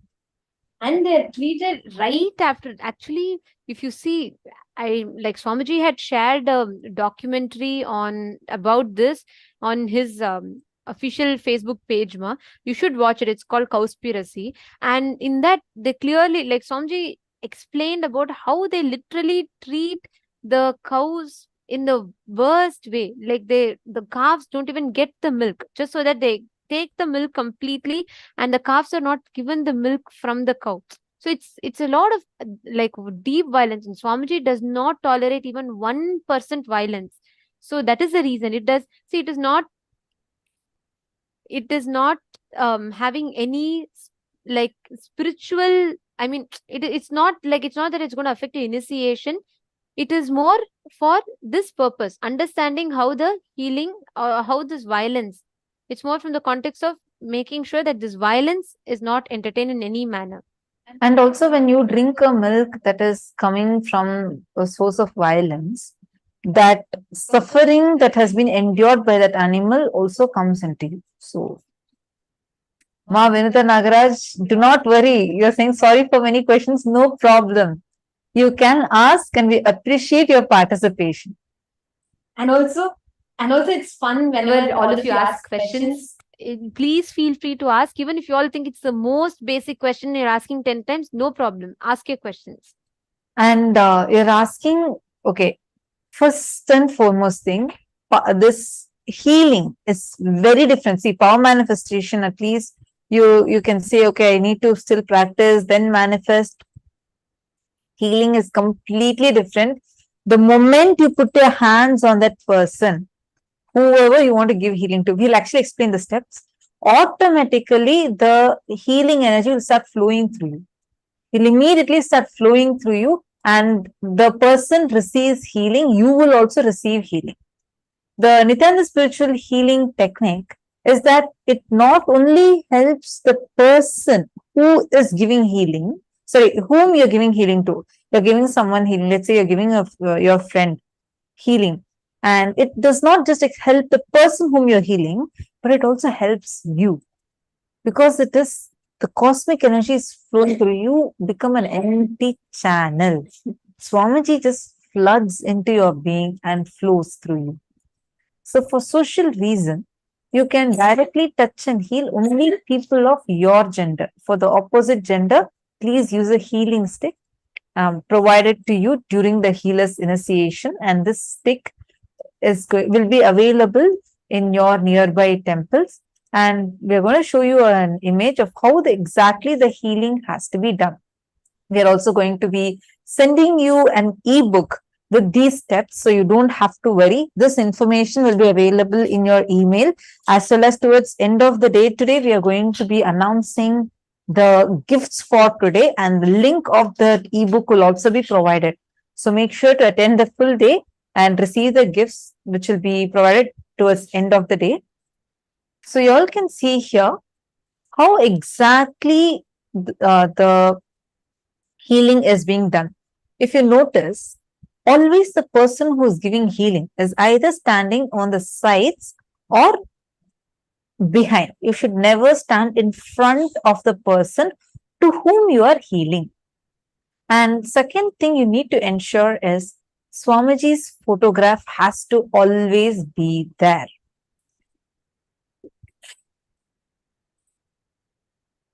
Are all of you understanding so far? Place your palms on the area to be healed. Let's say someone wants healing on their hands. So you can place your palms on their hands. Or on the Sahasrara Chakra, the top of the head of the person being healed. So if someone, I just want to also clarify one more thing. When we say you cannot touch your opposite gender, this is for social reasons. So if it's your immediate family member, there is no such restriction. Like for your own son, your own daughter, your own husband or your own wife, like whoever you want to heal, like if they're immediate family members, there's no restriction of opposite gender. And the next important thing here is when you are healing, make sure that you do not call that person as a patient. Don't tell that, okay, you any kind of terms related to a patient cannot be used while you're giving healing. Just first become an empty channel. We'll tell you the steps. During healing, you're going to place both your palms on that person's Sahasrara Chakra, just this point. The topmost chakra, the crown center, is called as Sahasrara Chakra. So either on that person's crown center, or let's say that person, let's say your kid is having a bad stomachache, you want to give him healing. So you can place your palms on his stomach. Understanding? So your palms can either be placed on the particular target area or on the Sahasrara Chakra for full body healing. You should close your eyes and visualize Swamiji's form. and just connect with Swamiji. Just visualize Swamiji's face. Bring your awareness to the Ananda Gandha. This is the Ananda Gandha, which is below the heart center and above the navel center. This region is called as the Ananda Gandha. So bring your awareness to the Ananda Gandha chakra.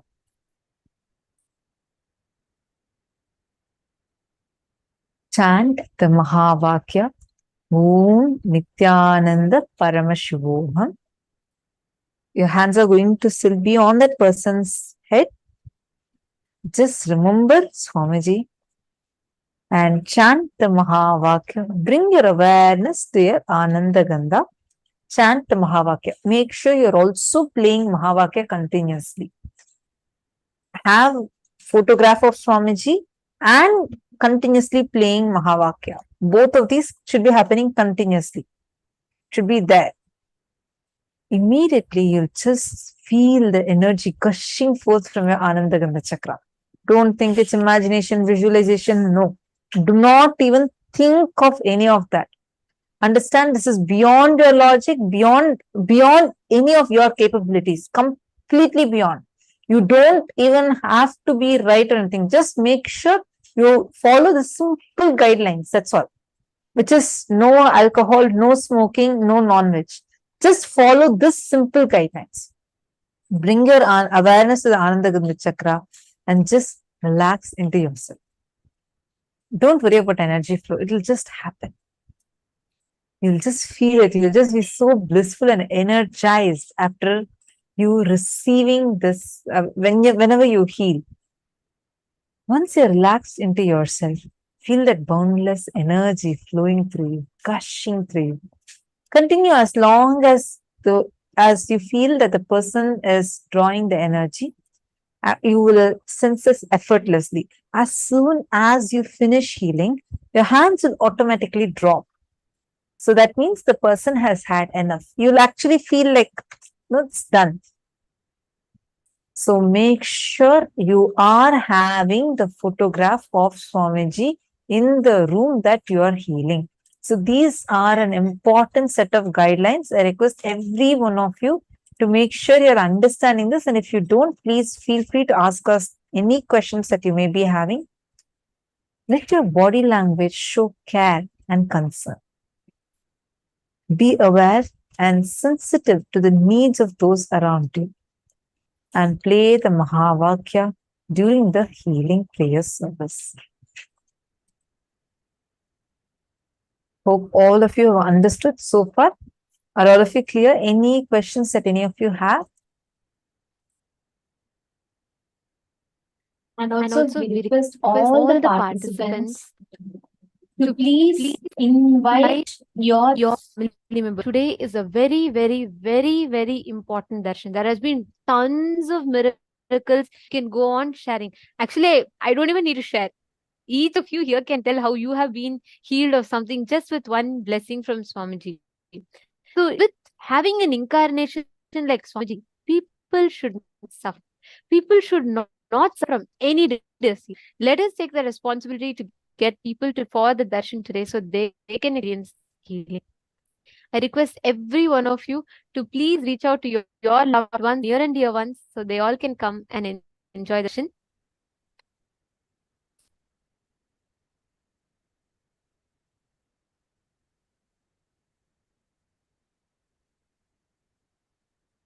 Yes. Now, we'll be going through some legal guidelines. These all are not spiritual. These all do not hold any spiritual significance. These are all legal guidelines. So we request all of you to also listen to this. First thing, do not make any guarantees, warranties, or representations regarding the outcome of Nithyananda's spiritual healing process, and specifically, do not claim process in any way diagnoses, treats, heals, cures, or prevents any disease, illness, injury, or physical or mental condition. Do not use the word patient to describe someone who elects to receive your Nithyananda spiritual healing services. If you are a licensed physician or a licensed healthcare practitioner, advise everyone to whom you are providing Nithyananda spiritual healing services that such services do not constitute diagnosis, care, or treatment, or the practice of medicine or any other health care. The Nithyananda spiritual healing does not involve the diagnosis or treatment of any medical psychological conditions. You're not going to call a person who receives healing from you a patient. You're not going to term them as your patient. And this does not involve any physical intervention or manipulation of the human body. Listen to this very carefully. Nithyananda spiritual healing service in no way involves any kind of a physical mutation, change, any intervention in the body. Any benefit from the healing that an individual experiences comes within himself or herself based on her body's ability to heal on its own. Please understand, and we request everyone to acknowledge that your participation in Nithyananda spiritual healing program is on a voluntary basis, and do not charge or accept any fees or favors for Nithyananda spiritual healing services that you may provide to others. Can I please request everyone to acknowledge this? I've been projecting that as well. So I request each of you to please type this out in the chat.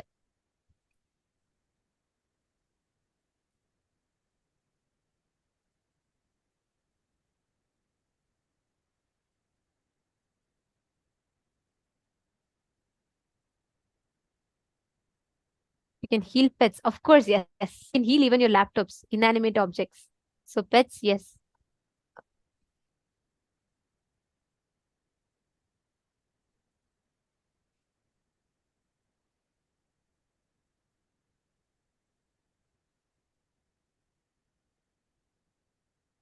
Satyajata Shivamaya, yes, you are allowed a reinitiation. I read your question. Yes, you're allowed. But I request every one of you to please type this commitment in the chat. After we can proceed further. Please type this and post it. Ma Vinuta Nagaraj, you can provide healing.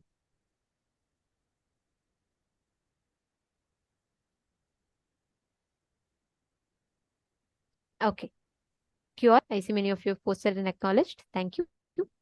Now, the next important guideline is do not provide Nithyananda spiritual healing services if you are suffering from any mental or psychological disorders and you're taking medication for it, but provide the healing to us.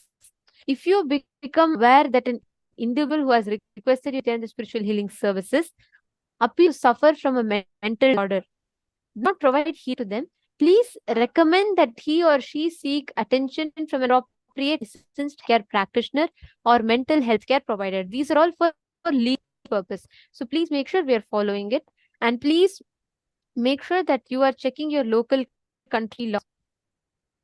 And if you are a licensed physician or licensed healthcare practitioner, do not engage or claim to engage in medical diagnosis, care, or treatment, or in the practice of any medicine or any other healthcare profession in conjunction any of your activities as a Nithyananda spiritual healing practitioner.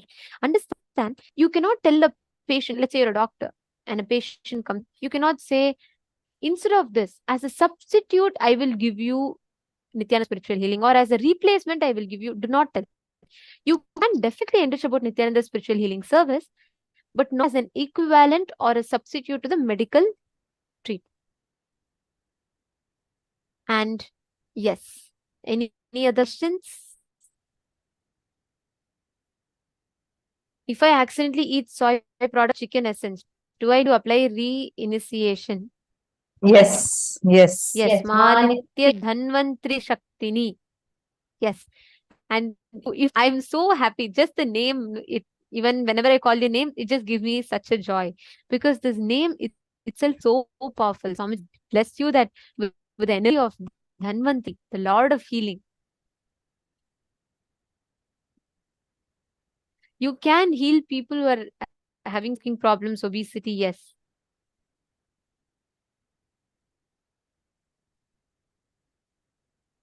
Ma Sallananda is saying, when I do a treatment, it's Swamiji who guides me and talks to me. I have been letting him in for 10 years now, and I love being a healer. I have my healer tap. That's so beautiful, Ma. Sarla, actually, so many people will have this experience. Whenever you heal others, right? The thing is, with other healing, we tend to think mostly that, oh, I give my energy to others. Here, you are not giving your energy, only being like a pipe. So the energy is received in and you pour it out. You give it to others. You just become like, so you receive somebody's energy and you channel it to the others. That process, you get more energy and you experience the healing as well. So it's 100% a very, very powerful experience healing. So all of you will really enjoy this process. Go on enriching others with the science. Anyone that you see, heal them. Simply heal them. In that process, you will start seeing how you'll have a beautiful experience even inside of you. All right. So now, thank you everyone. Can I request all of you to put yes, you understand and acknowledge all the guidelines that we have read? These are all the guidelines and these are all the works that you have to take. So you all understood. Could you all please put yes, I understand and acknowledge guidelines? Please post that in the chat.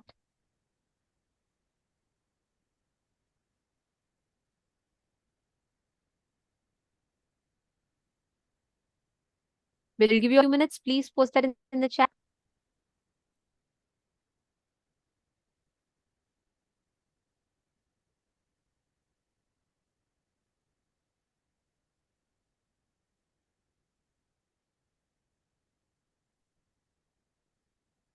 Yes. Thank you, everyone. Now, we will be projecting a form.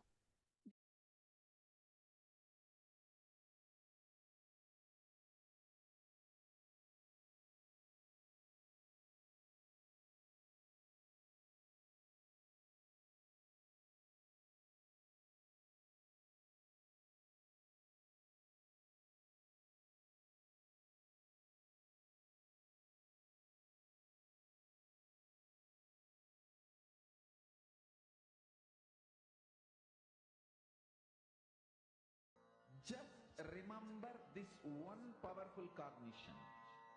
This Mahavagya puts me in Samadhi. This is spiritual lullaby for Samadhi and Suprabhatam, wake up song for Paramashiva in me. For Paramashiva to manifest.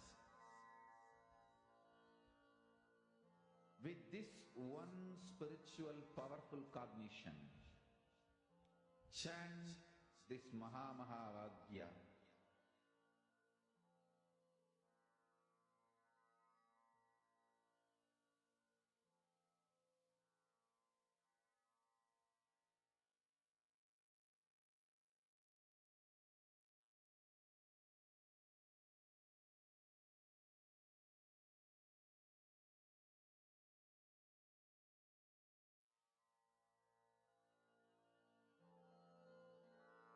Mahavagya, spiritual lullaby for Samadhi, and Suprabhatam, wake up call, wake up song for Paramashiva, for Paramashiva to manifest.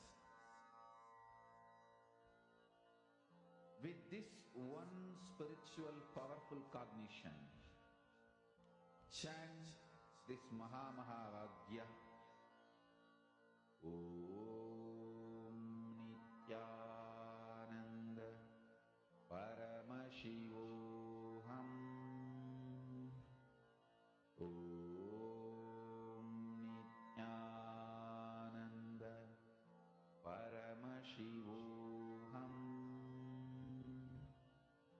Om Nithyananda Paramashivoham.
Paramashivoham.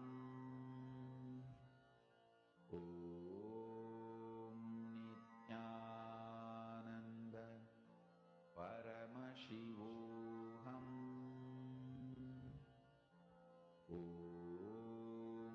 Nithyananda Paramashivoham.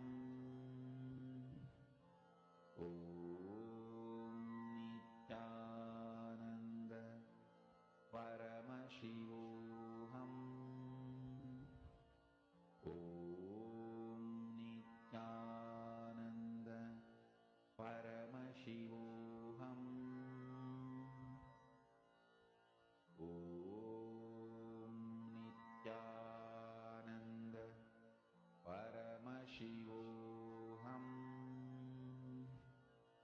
Om Nithyananda Paramashivoham. Om Nithyananda Paramashivoham.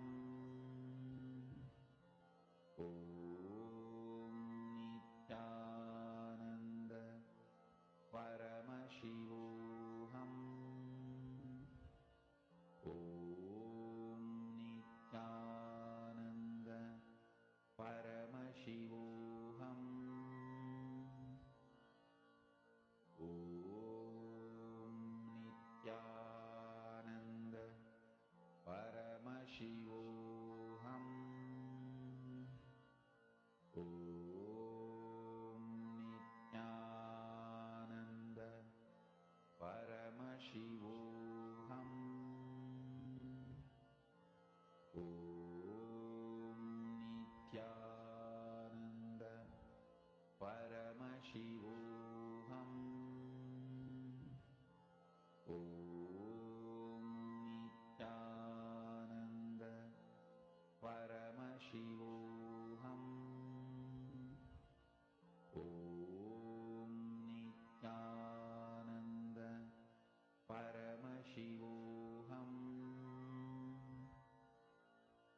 Om Nithyananda Paramashivoham. Om Nithyananda Paramashivoham. Om Nithyananda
Now, hope all of you had enough time to go through, understand, and sign up the form. Yes, make sure that you're signing up, because only once you sign up, it's your count as initiated for the initiation. And very, very soon, we are going to be entering into the darshan. So today, if you have anyone in particular that you want to reach out to, that want to bring them, do it now. And actually, you can do it in the most fun and most beautiful manner, which is what we're going to be doing as part of power manifestation now. In this particular session, in this round of power manifestation, all of us are going to be connecting to at least 5 of our friends. And you're going to be manifesting the power of body scanning with them. You're going to be reaching out to them, connecting to them, explain the signs, and scan their body. And each of you are going to be, you can always make sure you're requesting their consent. Once they're okay, can scan their body. And actually, you will be able to see the whole issues that they have in their body clearly appearing in the third eye.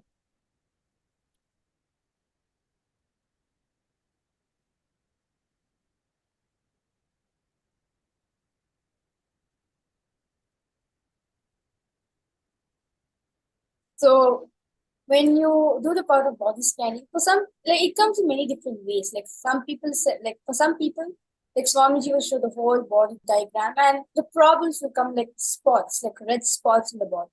For some people, Swamiji will show the organ. So it's not just like, you should not limit yourself saying, okay, this is how I should, this is Swamiji reveal me. No, Swamiji can even tell you the problem like in like through sound. Like maybe you may hear the organ or you may hear the problem in your ears. So you can't expect how Swamiji is gonna show. Like you can't expect how Swamiji shows, and just be in the state of oneness and just float. Just be in the flow and whatever Swamiji shows you. Like is Swamiji showing you colors and ask Swamiji, like seek for it. Like Swamiji always says that when you seek for the truth itself will answer to you. Like when Swamiji was experimenting on pain, like what is pain exactly? And Annamanigo Swami said, you had the courage to experiment the truth. Just seek for it, the truth itself will answer. So same way, whatever Swamiji is showing you, just seek it. When you seek what your Swamiji is showing you, naturally he'll reveal you more and more details of the problem. Like this person experienced like this problem when she or he was in this age, and this is the medication she's going through and everything. Like you can connect it to your friends and explain that what you're going to do, like what you're getting trained in the program, and you can start this power manifestation to them. Like you can give like a little experience to them also.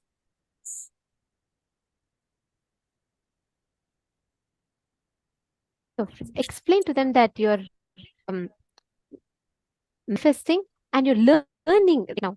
So they'll all understand, right? You can explain to them that you're attending such and such a program, and you can please do share with them about the science of healing, what you learned today, and please explain to them, invite them for the darshan, if especially if they have some body issues.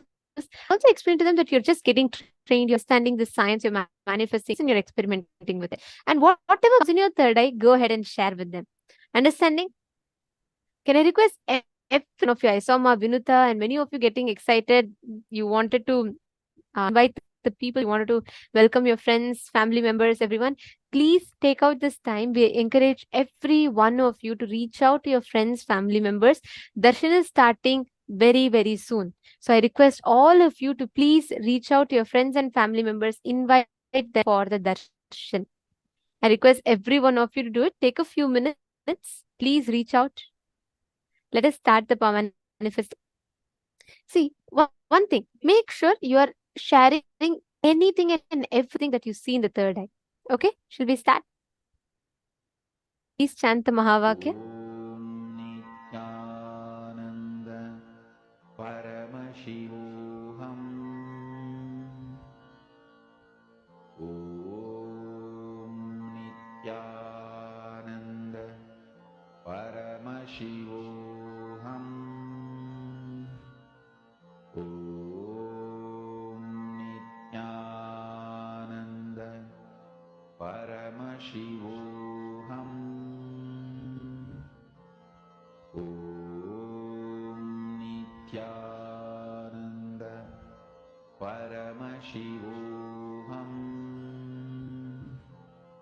Om Nithyananda Paramashivoham.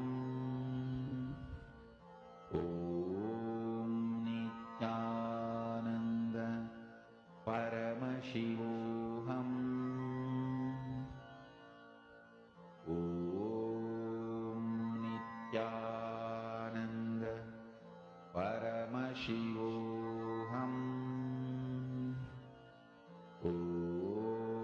Om Nithyananda Paramashivoham. Om Nithyananda Paramashivoham. Om Nithyananda Paramashivoham. Om Nithyananda Paramashivoham. Om Nithyananda Paramashivoham. Om Nithyananda Paramashivoham. Om Nithyananda Paramashivoham. Om Nithyananda.